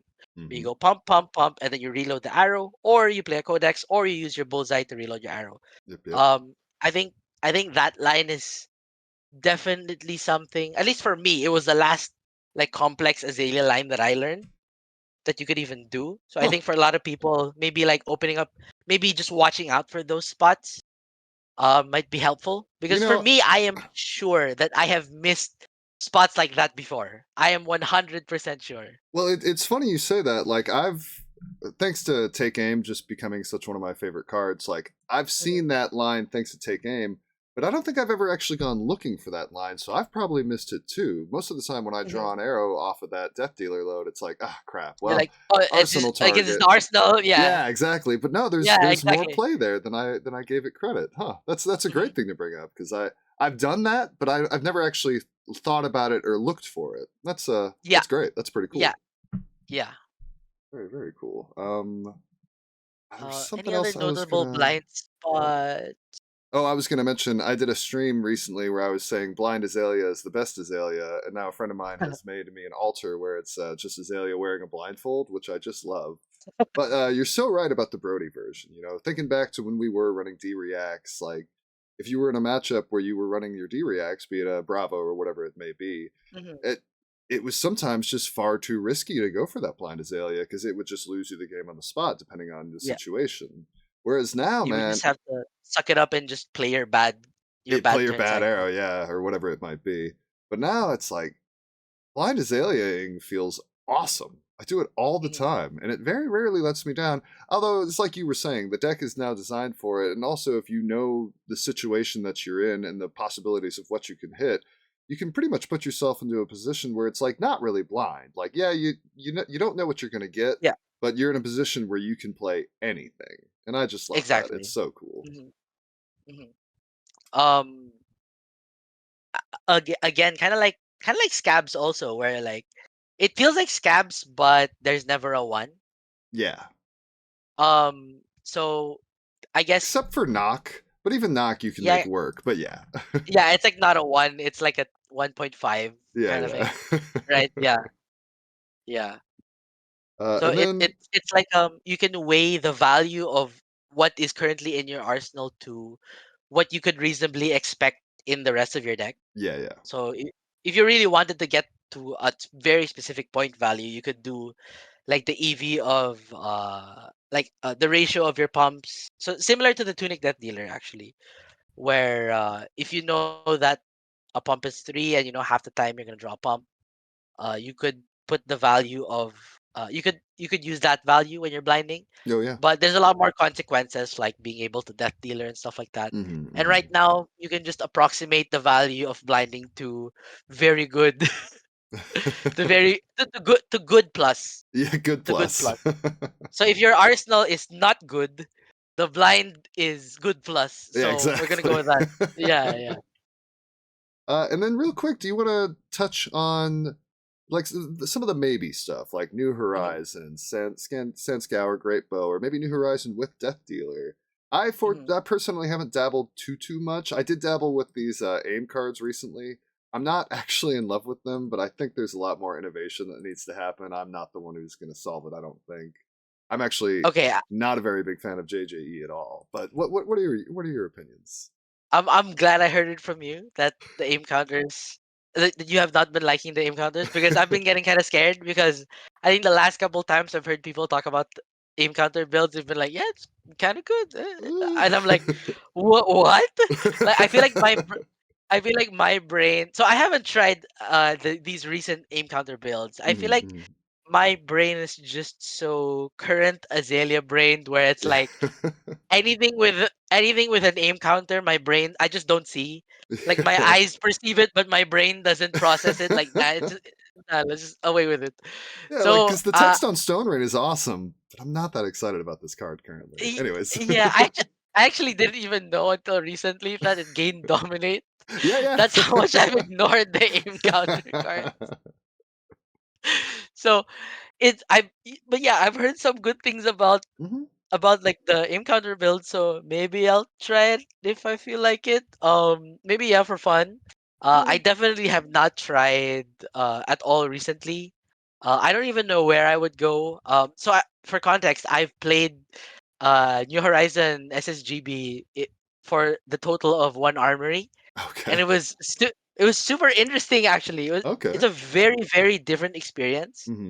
You end up in spots where, like, for example, so you have a pitch card and you have a really good arrow you want. Let's say a red in the ledger. Then you activate your great bow. Then you see the top card of your deck, and it's like a meh arrow, and Hmm. you're like, you have to choose whether you want to draw a card or to load something that is actually good and you want to shoot. I don't know how SSGB players do it, but it definitely seems harder to play Oh yeah. than current Azalea. It might be like an experience thing. I don't know, Hmm. but it plays very differently. Oh yeah. The aim counter arrows definitely seem like a reasonable reason to play the deck, but like I'm just afraid that it might be like you're too all in on uh on aim counters, and you don't have a critical mass of being able to consistently apply aim counters. Hmm. So then when you don't have aim counters, like you're just shooting vanilla arrows and you die. Yeah. That's just where I'm scared that the deck is going. Maybe if you learn how to play it more consistently, maybe they figured something out, maybe then the deck is good. or maybe just a good mix of like arrows that need aim counters and arrows that don't. Maybe it's Mm-hmm. something like that. Um, I definitely think there's something that can be figured out with Sand Scour as far as the aim counter stuff. I don't know if Death Dealer's going to use it. Maybe if you run things like Line It Up, and there's another zero cost pump that like turns a face down card face up and puts an aim counter on it, gives it +3, like oh, stuff that like one's way that. worse though. Yeah, The yeah. it's like a brick, right? Yeah, because it's a brick if you Azalea into it. Ooh, I yeah, remember that is now. pretty bad. But I forgot point the tip. I think is the name. might be called Point the Tip. That sounds about Yeah. right. Um, but I think there's still like a lot of innovation to be done. I'm sure there's something with Mhm. Sand Scour and the new aim counter stuff that can be awesome. But for me, aside from the fact that it's been very interesting and fun and different, it hasn't really shined for me yet. So we'll just have to wait and see. Mhm. I'll let somebody else innovate that. I'll just play it for Yeah, fun. yeah, me too. I'm that kind of guy. Like, let's just wait until somebody figures out some core that like works, and Yeah, then we'll yeah. try the deck. Yeah. And it's too Uh, bad because there's some cool arrows like Barbed Undertow, maybe yeah. putting Barb is. Deadeye back in. JJE, if you make it consistent, is an awesome arrow. I've just personally, it feels like a vanilla arrow most of the time for me, and Yeah, I yeah. really It's want that. definitely not worth it in a death dealer Yeah, list. yeah. It's definitely not worth it. Yeah. Uh, Um. any opinions on New Have Horizon? I was gonna ask if Hmm. you've seen like the New Horizon death dealer lists. Actually, no. I assumed those mostly were just doing Sand Scour. Tell me about that. Oh, okay. So yeah, there have been New Horizon death dealer lists. I think the most recent one that I personally met was it was Koi Ding. Mm, Um, I think yeah, I paired into him in Phuket actually, and he was on New Horizon Death Dealer, and then we talked about it afterwards. And I think he's still been on New Horizon Death Dealer. So I guess he's been liking it a lot. They run Codex of Inertia that allows you to do that. So sort of like Lexi, mm, where you're able to you gain access to that card, mm, right? Because of the fact that you have New Horizons. mm, mm, There's also very interesting play lines with so for example, come with me to magical Christmas land, where like so let's say we have a typical Azalea hand of pitch card arrow, pump, codex of inertia, mm, and then let's say uh how's it. Oh yeah, okay. So, and then the a pump is in Arsenal. So mm, we play the pump, we play the other pump, we pitch our card to load our arrow, and then we draw a card off of Death Dealer. mm, And then our arrow is now in Arsenal. So right now we have the blind card we drew off of Death Dealer. We mm, have our arrow in Arsenal, and we have Codex of Inertia. mm, Notably, the arrow is face up, so we now have an extra Arsenal slot. So in Magical Christmas Land here, we drew a pump, which we now play. And now we have an arrow in Arsenal and Codex of Inertia. We mm, play Codex of Inertia. We put another card face down. We get to mm. look at it. If it's an arrow that we like, we can shoot this arrow instead. And Ooh. then now we ponder, and then And now we have a have two double arsenals. arsenal. That's great. And if it's a Yeah. pump, So if it's a pump, now we can play the pump and then shoot the original arrow. I like that. That's pretty sweet. And another thing you can do also is if it's a pump, but you don't want to let's say the arrow is big enough, you want to Mhm, conserve resources for next turn, you can now Azalea this one away, shoot, and then now if this is a dominated arrow, you can shoot that one instead. If it's a That's pump, awesome. you shoot the original arrow. Now you ponder. Now you have two arsenals, one of which Mm, is a pump. I like that a lot.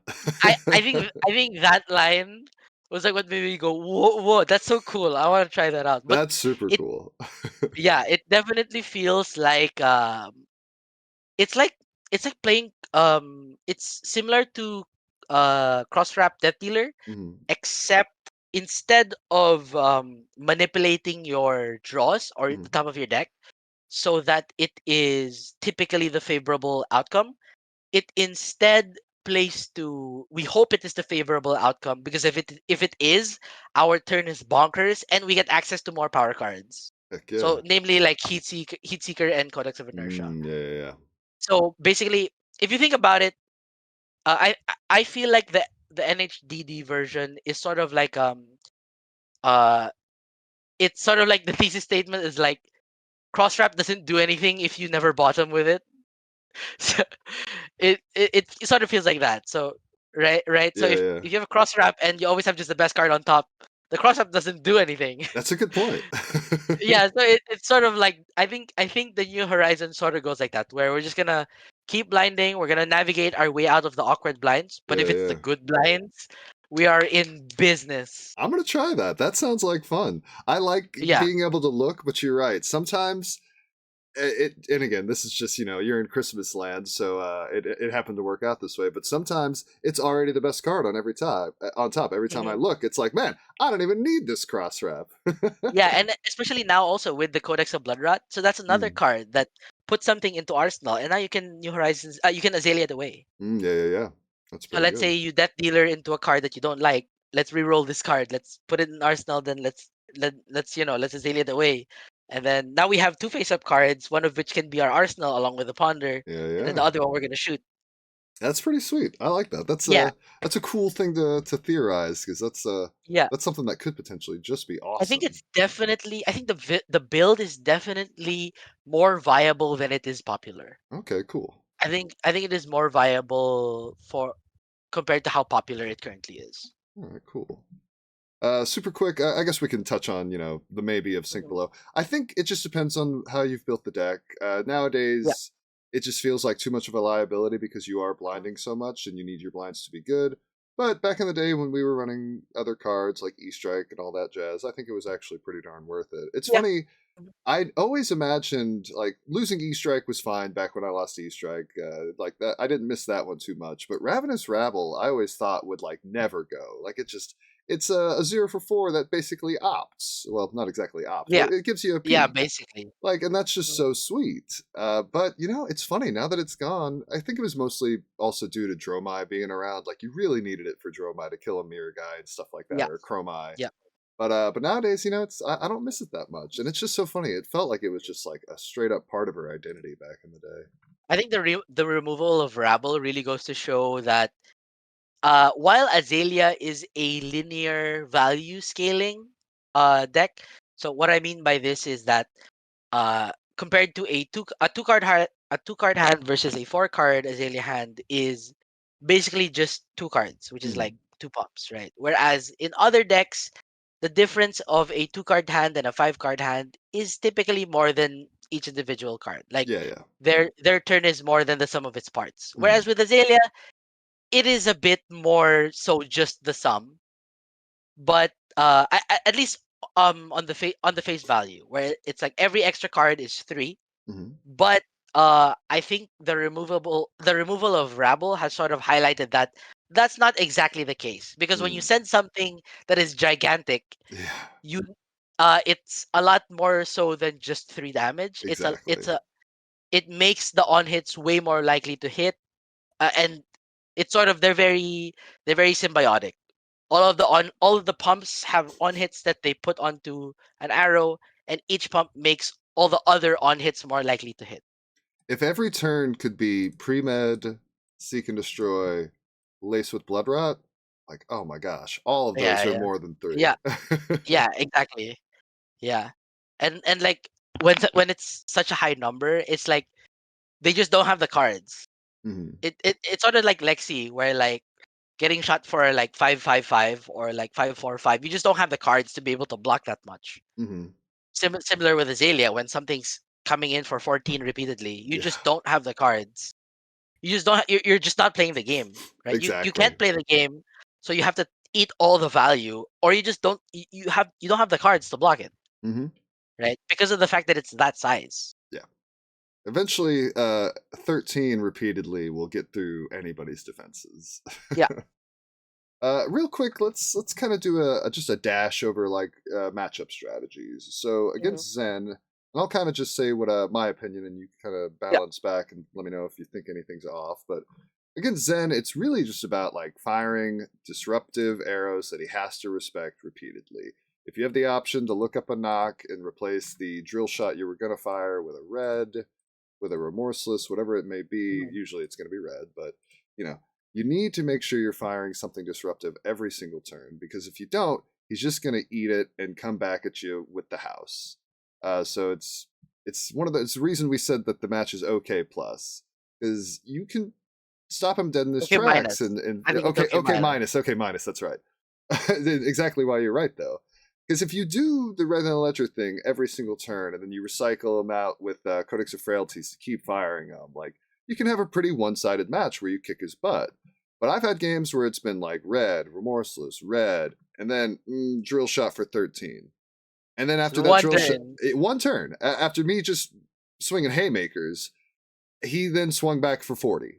And it was like, Yeah. it was a match where I think I was at like 27. It's like, it's fine. I can live through one of his turns. I'm at 27. No, I lost. The 40, it was exactly 40, and it was enough to kill me through all my blocks. Like, and it's Hmm. just, that's how the match goes, unfortunately. You kind of have to just Yeah. beat him down and never let him in. Otherwise, he will get Hmm. in big.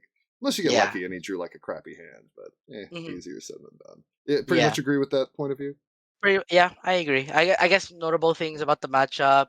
You want your disruptive arrows to be 11.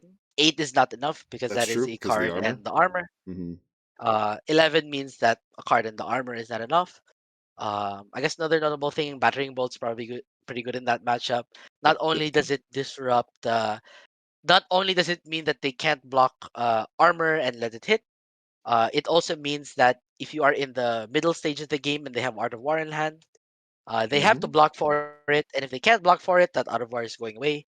Which is They just can't. awesome. They can't do, for example, if this is like a red in the ledger uh, turn. Typically, they will just block and then empty their arsenal and then arsenal the Art of War. Mm-hmm. They can't do that versus battering bolt. It also makes transcending harder. Yep, yep. Notably, also inertias are like disrupting for the future, Mm-hmm. Mm-hmm. where like you don't have to read them every turn. If right before you shoot the drill shot for 13, they were inertiaed last turn. Yep, yep. Yeah, because then you're shooting a drill shot into a 4 card hand, not a 5 card hand, which That's is true. That's true. it's a Future big difference. disruption's Yeah. good too. Hmm. Yeah. Moving on to new. New has actually kind of become my new like favorite matchup to fight against. It's very interesting.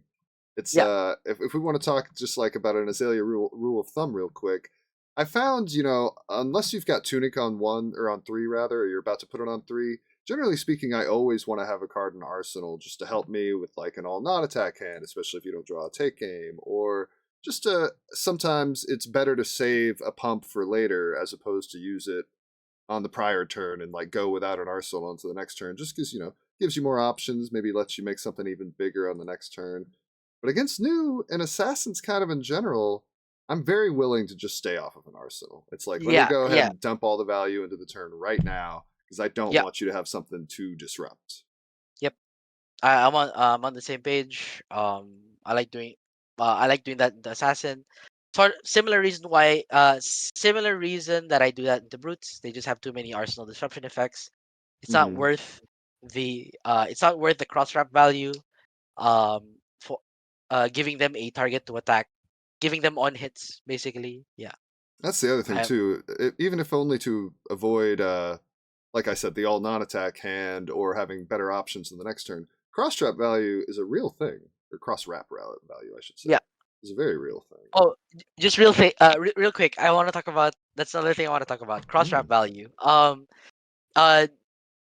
uh, do you know about like the point value of a Uh, cross wrap? I'm not exactly sure what you're getting at, so no, enlighten me. Okay, so I'm not sure how accurate it is, but I trust Levi, and Mm-hmm. I mean he's who I learned Azalea from. So at some point ago, this was like pretty far back. I remember he was talking about he wanted to figure out the value of a cross wrap in Azalea, like a cross wrap activation. So for basically, for example, if the value of having an arsenal going into a turn, Mm-hmm. right? That's always one of the main. That's another A and B decision in Azalea. Do you play out this last pump or do you keep it in Arsenal Mm-hmm. for next turn, right? That's another A and B decision. So, uh, they were trying to figure out the value of that, and I think what, if I remember correctly, what they did was they just raw simulated a bunch of hands, Mm. um, and and they checked the value of what those hands would be if they had a cross wrap or if they did not, Mm. and they found that the difference was typically one, around one. Okay. So, just to put that into perspective, when you have a cross wrap at the start of your turn will uh on average be worth one more point or like do one more damage than if you did not. Mm, Of course, uh uh this is subtracting the fact that if you have a cross wrap, then that means you have 5 cards, and if you don't, that means you have 4 cards. This is just like assuming that like making it equal. mm, So not including that point discrepancy of a full card, the cross wrap is worth about one. mm. So I guess what I wanted to get at is that in matchups like Brute and Assassin, where they have so much arsenal disruption, the cross wrap may not be worth. Uh, Yeah, yeah, going for that one value of cross wrap may not be worth giving them the value, which is giving them like the 3 value of blowing yeah, up your arsenal. yeah. Yeah, Absolutely, I agree with that 100%. That's a good way to put it too, because I could see it being worth one, like just like an yeah, upgrade on this pump yeah. to that pump, whatever it may be. Mhm. Yeah. Yeah, yeah. So I that's actually been one of sort of my guiding data points playing Azalea, where that A and B decision of do I play this pump or do I keep it in Arsenal, I very typically will factor in that 1 point of cross wrap. Okay. And then that's a great point actually. Just to actually put a number on it, because most of the time I go off a Mm. feel, but I guess you can just actually put a real number on it. Like this is Yeah. worth one. Is it worth it? Mhm. Circling back to new real quick, that's the first hero to actually fatigue my Azalea recently. I was at an armory and I was down to 4 cards in deck, and then basically they came to hand, so no cards left in deck. And it was interesting to see, like, new, of course, attacks your deck, so it's reasonable that she could fatigue you. But I Mhm. remember getting into that moment, and all I had left was like a blue, endless arrow, infecting shots, and some other arrow. I think it was remorseless. And everybody around us watching the game, because we were the last ones playing, were like, "Ah, Will's screwed. He's done for." But nobody had seen load Zero deck dominate. zero deck Zero deck. dominate. So Yeah. I pitched the blue to load in the infecting shot. I Azalea, put the infecting shot back into the bottom of the deck, slap it back into the arsenal, activate They were. the quiver to give it +1. Because I was out of pumps at that point. I'm like, I still got a pump left, baby. And then fired the infecting shot for 6 dominate, and it was just enough to get me there. Actually, not even that turn. I had to do Yeah. an endless arrow dominate for like 2 more turns Yeah. after that, but it was Yeah. just enough to get me there. And Yeah. that Those are zero always deck nice. dominate is so satisfying. They Not always everybody pick up knows the about hero it, card but and read, and like, oh, I guess it does work that way. I had someone after the match was like, I didn't even know you could do that. I was like, oh yeah, you can. It's great. I learned Yeah. in an outsiders draft. Hmm. Yeah. It's so good. Yeah. I love those moments too. Yeah. We I think it's interesting that the new matchup could go both ways. Like mhm. sorry, like with regard to it could be about fatigue, it could be about damage. Yeah, yeah. Sometimes the new does draw the hands where there's just so much disruptive value that they do actually beat you in points. In my Mhm. experience, I think that is less likely. I think you are more likely to be ahead in points. I think you're favored into the matchup, Mhm. but it Mhm. does get close, and there are games where you just get rolled Yeah. if the new just draws like crazy hands. That was a game where they basically were doing hand and arsenal disruption whenever I had it, like every single turn. Because generally Mhm. speaking, I found the matchup to be pretty fine. Yeah, I think I 20-0'd one in the top 8 of that realm invitational recently, so like that was mhm. great. But Yeah, if their disruption lines up just turn after turn, it can get pretty tough. I really like yeah, that match. I think it's pretty fun. There's a lot of mhm. thinking. Yeah. I think it's one of the funner Azalea matchups. We've already covered Victor. We talked about Guardian in length earlier. Concerning Mechanologist, and we'll see how this evolves over time. I love fighting Mechanologist with this Oh deck. yeah. Red in the Mhm. Ledger is so annoying for them. Mhm. And The frailties too. oh yeah, the Like frailties too. it's a matchup where frailty typically is a good amount of value. Hmm. Oh man, speaking of frailty, remember in Warrior meta, all those double bladed or double axe wielding Yes. Oh warriors? my god. Give an axe Ah, wielding warrior a frailty and just laugh. yes. Oh, so Stuff good. was the Frailty was best. so good in that meta. Concerning the mirror, we covered that a little bit. A big level up moment for me recently was, of course, we talked about running long draw in the mirror, but sticking arrows into arsenal. You know, a big rule of thumb for me when I first started playing this deck was like put non-attacks in arsenal. Put non-attacks in arsenal so you don't have to worry about using your snaps. You can always just play it out. It's got go again. But Ren the Ledger with a non-attack in arsenal is basically an Arclight Sentinel. So you Yeah. need to be able to throw something back. So just I found in the mirror, of course, try to do the thing first, find your knock, yada yada yada. But stick arrows in arsenal so that if you do get redded, at least you can do something back. Or riddled, I should say. Do you pretty much agree with that? Honestly, I should probably I okay, honestly, I have not tested the Azalea mirror like Hmm. at all because I didn't even think there could be optimizations there. That could be a worthwhile optimization actually to look into. So cases where that would be relevant would be let's say you cross wrap, you see an arrow on top, Mm-hmm. and instead of bottoming it to try and look for pumps, you would just oh no. Yeah, like are you saying in those spots you would keep the arrow on top or still just bottom? Go for a pump, and if you draw an arrow, then it's fine.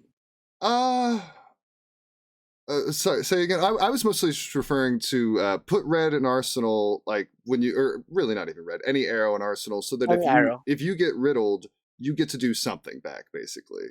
Because Mhm. generally speaking, I prefer to have pumps in arsenal just because it lets Yeah, you yeah. do more things. But a riddle can really just take the wind out of your sails at the wrong time in the mirror. So I like having that counterplay. It's not the most crazy thing in the world, but it's something to work with. And again, it's how you set up your long draw like red for 9 in response to a riddle in Yeah. case you get riddled. So just a hmm little thing like that, yeah. Yeah, maybe for riddle, it might be worth like keeping it on top like that, Mm-hmm. or like, well, no, then you would just dominate it. But anyway, yeah, I see what you're getting at. Mm-hmm. Maybe there is something. Maybe there are some optimizations in the mirror that But maybe don't generally make it. speaking, it's not the best experience, the mirror. Yeah, yeah, yeah. Maybe I um, was thinking maybe the best strat is just offer the no riddle offer the no I riddle saw Brody match. did that on stream with Michael. It Yeah, unfortunately was an awful match for Michael. Everything went wrong for him. But I agree with you. yeah, If you're playing against a pal, you be like, hey, take the riddles out. It makes for a much yeah, more exciting match. yeah. Maybe that's the matchup deck. I don't know.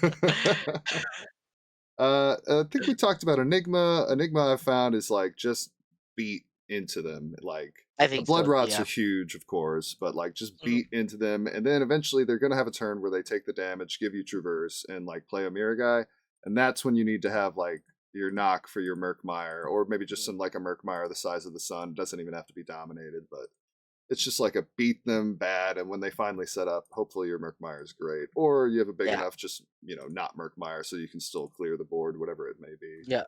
I think the matchup's pretty good. Like It's not too shabby. I yeah, I think also like after the mirror guy, their cards just don't do much Mm-hmm. outside of like Phantasmaclasm, I guess is like an above rate You card. know Everything what's else seems yeah. I was just gonna what's funny, like Phantasmaclasm is above rate and like it's not something I'm thrilled to see, but at Nationals when I top aided, the Enigma I fought swung two Phantasmaclasms at me. The first one, I had 4 arrows and it drew me into a pump. The second one, I had 4 pumps and it drew me into an arrow. So I loved Phantasmaclasm that game. It was awesome. Yeah, like even then, so like, wow, cool, you have a 2 card 9, sweet, me too, right? Yeah, you just block for It's 6 and here I'll come like back. their best card is like your whole deck. Yeah. Yeah, so like outside of mirror guy turns, like it feels like if you can deal with the mirror guy turn, like the game, I think the game's pretty it's pretty easy from then on. I've had a Enigma Azalea game where I thought I was going to get 40 would. Mm. So he was at 40. I was getting destroyed by a mirror guy repeatedly Hmm. that I could not clear for like 3 turns. Oof. And then I think the HP difference was like I think it was like 8, maybe somewhere in the teens, like 18 or something like that, and he Wow, was wow. still at 40. And then I still ended up winning the game. Oh yeah. I mean, you're absolutely Yeah. right. If you can't clear the mirror guy, it's miserable and you're gonna lose. But aside from that, their tools aren't like the most amazing into you. So yeah, I agree Yeah, with like that. like afterwards their point values don't really they don't really get above rate, whereas all of yours are. And if they're out of D-Reacts, they can't cover up the breakpoints and the value is always realized pretty much. Yeah. Or just taking full cards. And then concerning another deck that's pretty popular these days and probably about to get a little bit better. Let's talk about Kano. We already talked Mhm. about how valuable having a Spell Void 2 into the matchup is, just because you're already sitting on a base of AB2, so you can stop 4 on that Wildfire that they're hoping to take you down with. And even if you don't have a card in hand, I've had situations where I go shields down. Still having that Spell Void 2 is like a little bit close enough to like surviving Yeah. through the Wildfire. And I found the matchup is just, it feels great because like sometimes it stinks if you don't find a seek and destroy or an inertia relatively quickly Mhm. because like they'll block and they'll attack you on their turn for as long as they can. They'll set up, but the second you send a big enough arrow with inertia attached to it, it's basically like you got to go, Kano. Like go now, otherwise I'm probably just going to win this game because they don't know how to deal with the big arrows that you fire that are big enough. Dominate Yeah. is a pain for them, and just Mhm. inertia really puts them on this clock that I just love. What are your thoughts on that? Uh, the Kano matchup has been interesting. So first of all, I think it was Kano favored before the innovation of SV in general. Mm-hmm. I think Mm-hmm. it's Kano favored of SV. I think with SV2, I think it was like either even or Azalea favored. Mm-hmm. Probably even. It's But now I even think that with sometimes feels a little favored to Azalea's way, I'll say. yeah, Yeah, yeah, yeah. If you get the inertia, if you inertia lock them, exactly. for like a couple turns, yeah. Um, Now with Kindle, I feel like it's back to slightly unfavored, maybe Mm-hmm. slightly, Mm-hmm. but how each individual game is so it's interesting. The games are very fast. Oh They're yeah. like three or four. They're like 3 or 4 turns. But it sort of feels like it feels the way I describe it to a lot of people is it feels like a chess end game Mm. where like all of these things you're deciding to do are very minor, but any individual mistake could just mean the whole game Mm-hmm. on Mm-hmm. both sides. On both sides. So that's how it feels. Where it's like it's really fast, like a no blocks aggro mirror. It's very fast, but Mm-hmm. it doesn't feel so no blocks brain dead. Oh yeah. If you get what I mean, yeah. It really feels like every decision matters. Absolutely. I really like the matchup because I have a lot of Kano players locally around me, and it Mhm. just you put them on this clock where they really have to go for it. The inertias and the seeks just make it so they can't set up. And if they're ever in a situation where they don't have the go hand, you really just put them in a terrible position where they could potentially become on the back foot the whole game if you can string together your lace with inertias, if you don't just kill them Yeah. outright. Uh huh. Um, Yeah. I've found. Go ahead. If you have a lot of Kanos also in your local meta, you can. That's another cool thing about Ranger. You can just bring whatever sideboard arrows. You can have Yeah. one sedation shot. Oh yeah, If yeah, you are yeah. expecting a lot of Kanos, you can have one sedation shot just to have a knock target, Hmm. or just draw it. Right. The- I think that's worth it if you have enough Kanos in your meta. My favorite thing is like when you're on an all red hand, if you pitch a red and a death dealer, especially if you've looked with like cross wrap and you see like a blue Bolton shot or a blue knock on top, you pitch the red to death dealer, draw into the blue, and kind of like fire and go like, hey, why don't you attack me, Kano? Why don't you go for it? Well, you have the blue in hand. Oh, it's so satisfying. I love Hmm. that. Yeah, those are always cool. Like it also it the matchup's a lot funner also when you understand the Kano math. Hmm. Especially with the consequences of having spell void, that Yep, it's yep. like 5 HP. Yeah, it's really cool. I had this I was on a I got destroyed in a feature match by Julian Sniffen in Mm. PTLA. Okay. And I remember that game, and like I think it was super short. I think I got yeah, it was super short. I think it was like 3 or 4 turns. Mm. But I remember having to tank on a couple of those turns, just counting like if this would be lethal if I have this many resources, Hmm. if this would be lethal if I have this many resources, what's the likelihood of him having it, because of the fact that he, I think, like opted 5 and then kept 4 of them, Hmm. so Hmm. he probably has a good hand, so I have to play this line, stuff like that. It was basically a lot of the a lot of the game is in thinking, is like in your Oh head, yeah. where it's like you think about all the lines and like, oh yeah, I guess the first thing that I was gonna do was correct. And then like the all the stuff you just thought about for like 5 minutes like doesn't. It didn't change your play Yeah, line, but yeah. like just to make sure that you got your bases covered. It's pretty interesting that it's like that. I have an example of a Kano matchup recently where I didn't think enough. It was at that Realm Invitational. I was sitting on an all red hand, and the Kano threw a blue Aether Flare at me that they had pumped with Crucible. So it's coming at me for 2 on his turn, and I'm thinking to myself, like, if I stop 2 here, it's basically like I'm stopping 4. That's pretty good off of 2 reds. Yeah, I'll stop 2 to stop 4 here. And then on my turn, I pitch, I draw a pump, I go pump, pump, fire the arrow, and I'm sitting at 31, and he goes, "Let me think about this." I was like, "Oh God, why did I Oh stop that no! too? Oh I no! would take 8 right now to have 2 more cards in hand."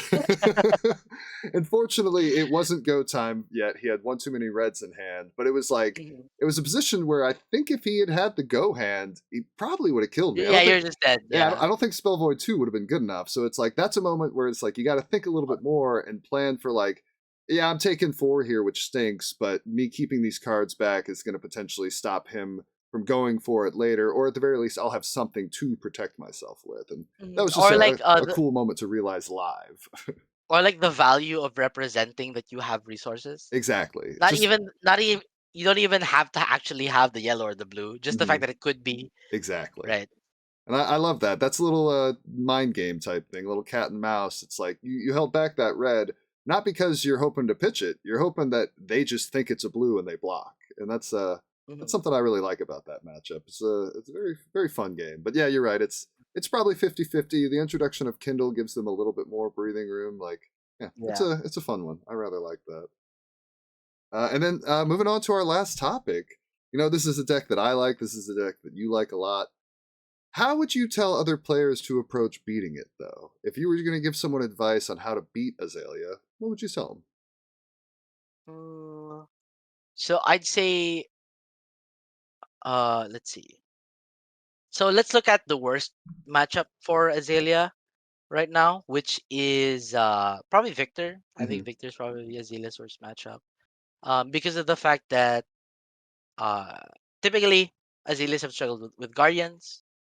Toward the tail end of when Bravo was viable, we did realize that it was a lot better than we thought. But Hmm. Victor is a different story because he has his own codex. Yeah. He has Trance, yeah. So the reasons why Guardian is so good into Azalea is because I think where she is most vulnerable is fatigue. Hmm. Not necessarily by not necessarily just blocking her out. You A good Azalea player will destroy any deck that tries to block 12 or 16 repeatedly. Yep. Yep. You will just die. Yep. Yep. That's why Dynamo's Warrior was such a good matchup for Azalea, Hmm. because while your entire deck does block for 3 and you have max amount of D-Reacts, you could even have shunts and stuff, you can never make the Azalea block. Yep. You do not have any on hits. Everything you have is just on hit damage, and Azalea doesn't care because Hmm. your on hit damage will never be more value than whatever she is about to do. Yep. Yep. Yeah. So you have to. I guess Azalea's biggest weakness is fatigue, not just by blocking. Of course, your deck has to be able to block to be able to Hmm. fatigue her. So you drop your hand when the arrow is not dominated, Hmm. but also you have to be able to make her block. Yep. So That turn where Guardian she does this. dominates, you need to crack back with a choke slam, something like that. Yeah. Yeah, yeah, you have to. If you were like a Dynamo's warrior and you're just doing your normal turn, you're as a Azalea, you're just smashing spacebar. You're Yeah. like, yeah, yeah, yeah, yeah, yeah. Let's move on. Come on now. Yeah, yeah, yeah, yeah, yeah, yeah. Two, okay, yeah, six, okay. Dynamo, yeah, go ahead. Yeah, yeah. Yeah, so that's why Guardian is so good into Azalea, because you Hmm. can attack her on the fatigue axis and the other axis where Azalea is weak. She does not block very well. She Hmm. has no armor, and half of her deck is 2 blocks. Yep. Yep. Uh, so when you present effects that uh heavily incentivize blocking because of their on-hit value. Hmm. So like CNC and like crush effects. In Guardian's case, they have access to Spinal and Chokeslam. Um, are those the big ones? Any other big one? That's about it, right? Yeah, I it's guess just the Spinal. Bravo ones. Oh yeah, and the Bravo ones. I forget what it's called, the Star one or whatever, but yeah. Yeah, Starstruck and Crippling Yeah, yeah, Crush. Yeah, yeah, yeah, yeah. yeah. But yeah, So yeah, those are the Spinal, yada yada yada. so Crush the week. in the case of Victor, it's like CNC and Spinal Choke slam, I and guess. Chokeslam. Mm-hmm.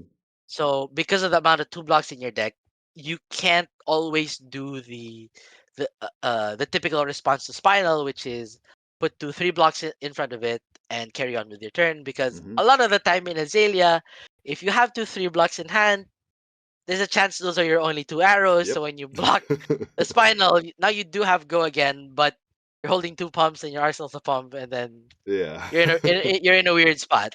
Yeah, Yeah, you have to exactly. go for some blinds and stuff. But yeah, so the fact that Guardian can block you and they can make you block, and they have the armor to cover up the breakpoints and the dominate, I think that's what makes it probably the hardest matchup for Azalea. Mm-hmm. So if other decks were to try and uh look at combating Azalea, I guess you could take a look at the reasons why Guardian is favored into Azalea and maybe Mm-hmm. apply that to your own deck. So for example, um, as a brute, you can maybe play slower Mm-hmm. and maybe not go for not go for the fatigue axis, but keep playing your arsenal disruption effects. Lean toward the arsenal disruption effects because Azalea is probably not going to be able to block them, right?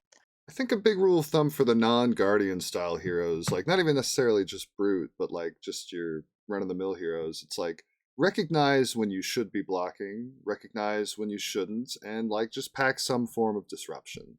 Because you need to Hmm. be able to say like, hey, you got to block this one. Otherwise, Yeah, she's gonna outvalue you most of the time. And you yeah. know, there's also like if you're fast enough, just wait for her to take an off turn and present 40 like Zen. Generally Hmm. speaking, it's like recognize when you should or shouldn't be blocking. Maybe pack D-reacts if you're the kind of deck that can use them quite well, or you know, pack some disruption or a mix of the two. I think Hmm. that's a good way to look at Yeah, it. so I think those 2 main points from the Guardian deck, see which one your deck can see which points of that your deck can like sort of incorporate Yeah, if you yeah, do want to beat Azalea. Maybe more disruption, or maybe realize that if you are a deck that can fatigue her like Warrior, maybe realize some spots that you can pivot to fatigue. yeah, yeah. All right, cool. Well, sweet. Justin, thank you so very much. I think that's an Yeah, thank you episode for right having me. there. That was a great discussion. I enjoyed that a ton, and I imagine our viewers Yeah, will as it well. was really fun. Yeah. I'm gonna throw a shout out to Fabric and Magnolia Games and Dragon Shield, our sponsors. Thank you guys for throwing us all the things you throw us just to help enable us to do the things we do. Let me thank you again, Justin. You're just the coolest cat around. You're such a nice guy. Whenever I see you at the events, I'm always happy to see you. Like, thank you so much for doing this. Do you have any Yeah, shout outs always that nice to see you at you those want to? events also. Thank you so much. Do you have any shout outs that you want to throw out there? I guess, real quick, I guess you've already kind of said their praises a little bit, but shout out to Levi for being one of the first Yeah. ones to go out there and get it done and be an inspiration. Shout out to Brody for just refining and like making something that's really quite good. And, you know, shout out to all the Azalea players who played it back when she wasn't so great and you just liked her flavor. Any shout outs you'd like to give? Um uh Shout out to Team Unbox, Heck yeah. my local team. We also have a YouTube channel. I do content on there sometimes, like tech techs and stuff like that. We also have some other videos there that you might want to check out. We're trying to do more like podcasts or like speaking, like just random content also. So watch out for that. You can visit the page to go check out some of that content. Um, and yeah, follow me on Twitter, JustinCoo22. That's about it. Awesome. Well, in that case, I'm going to sign us off, but thank you again, and thank you guys for watching. Everybody out there, have a wonderful rest of your day and or evening. Peace out. Bye bye.